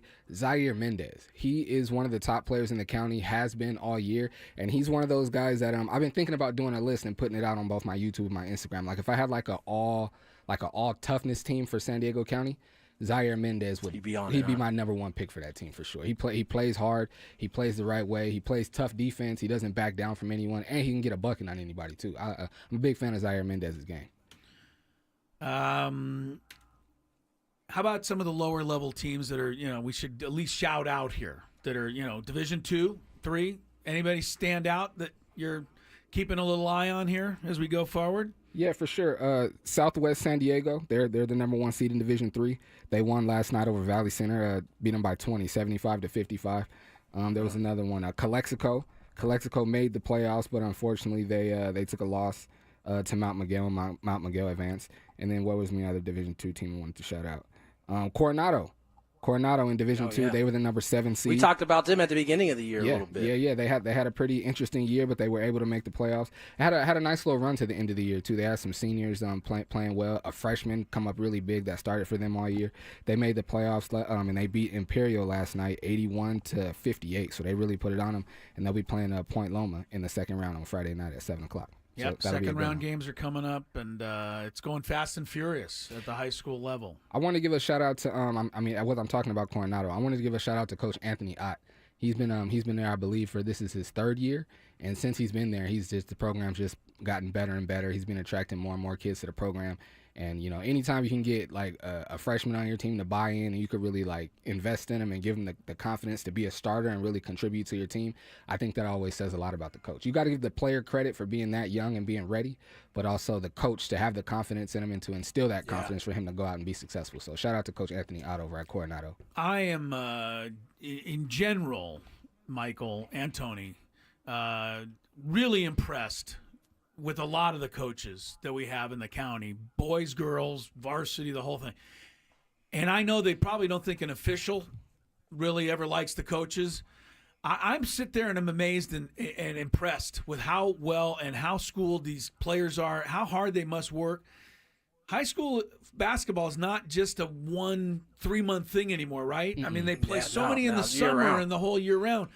But the execution, the plays that they run, the defenses, the switching, the presses, I'm over there, trying to call a foul, but I'm really impressed with how good our coaches are in this county. And I think it's finally, that's why it's starting to show at the, the state level where we win games now when we go on into the state playoffs. I mean, you just talk about a little bit some of the work that these people do and how much work they put in with these kids. They put in a tremendous amount of work. To be a successful high school basketball coach, you're putting in way more time and hours that you get compensated for. Way more. If you want to be good, you're putting in way more time. Yeah. And so like that's just a testament to these coaches and how much they care about their programs and how much they care about their kids.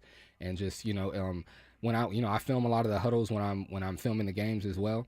And just, a lot of the top coaches, a lot of the good coaches here in the county, they speak to their players like pros and like collegiate players. It's not this cookie cutter elementary level of basketball. They're playing high level basketball with the terminology and with the back cuts and the way they play and the way they coach. It's high level, and like you said, it shows when we go out of state and play against other teams, and especially in the AAU tournaments.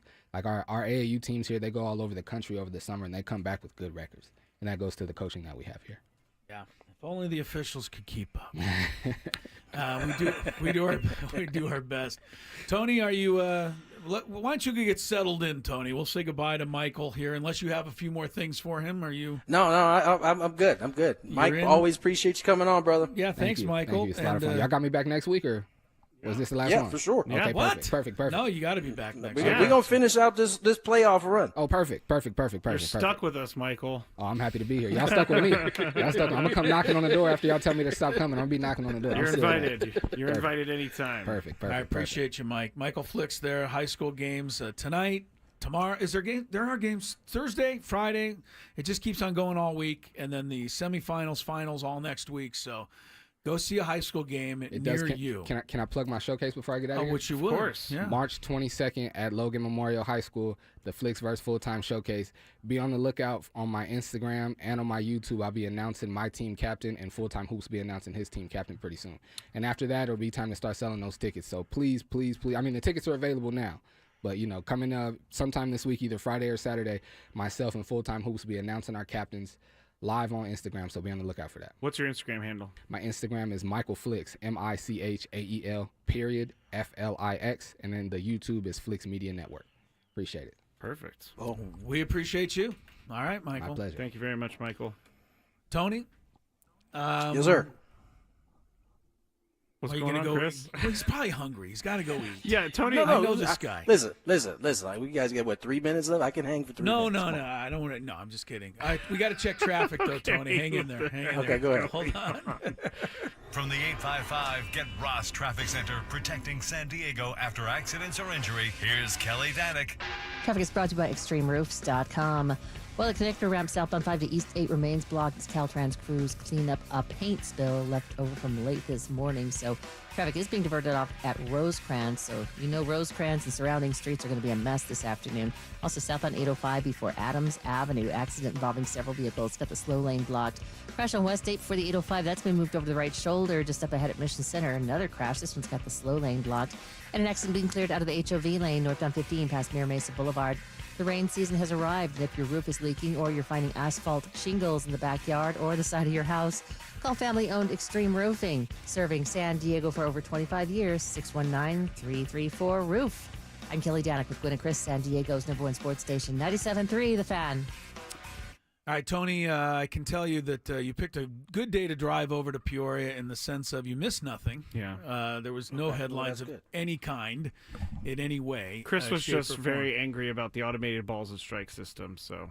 Well, I had to. I saw Jesse posted about it today. I had to put something in there, and look, Darvish didn't like it either, so I finally have a little support on my side. He did. He. It's so funny. His face is like he rolls his eyes almost in this video about the automated balls and strikes. Well, they missed a couple, according to Mr. Darvish. So he should know the strike zone, I say. So.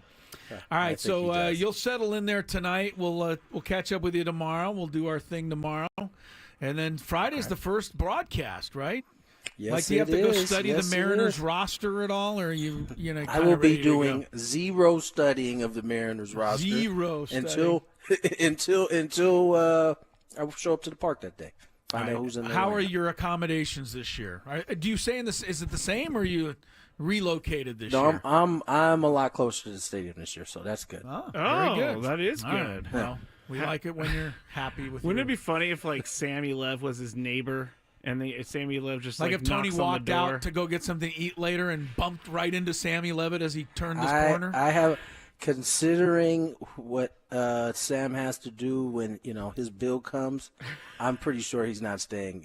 He's not staying at the same spot. Okay, he's not. You're right. He did go Airbnb this year. I want to thank Tony. I would bet that's a good way to go. Out this way, because they hike it up here during spring training. Yes, they know what you're here for. I want to thank Tony for coming on Yeah. so quickly. And the reason I say that is because when I check into a hotel room, I need 10, 15 minutes to put all my stuff away. Need that bathroom before I can do time, huh? anything. No, I just want my stuff. That's put that away. OCD. That's That's my that OCD. I gotta right get there. everything comfortable before I can, get on the air. Scraby was pressing me 2.5 hours out, so I knew I better hurry up and get in here. Yes, you were. I was not pressing. I was confused about our communication. Just so you know, Tony, I told him he was pressing. Chris was like, "Give me." I'm like, "Chris, I'm not pressing." He's like, "I think you're pressing." You're pressing. I was like, "I'm just confused." T, have a good night. Get settled in over there, and we'll talk to you tomorrow. I'll talk to you guys tomorrow. Talk to the rest of you tomorrow at 2 o'clock. Scraby's Chronicles are now on 97.3 The Fan.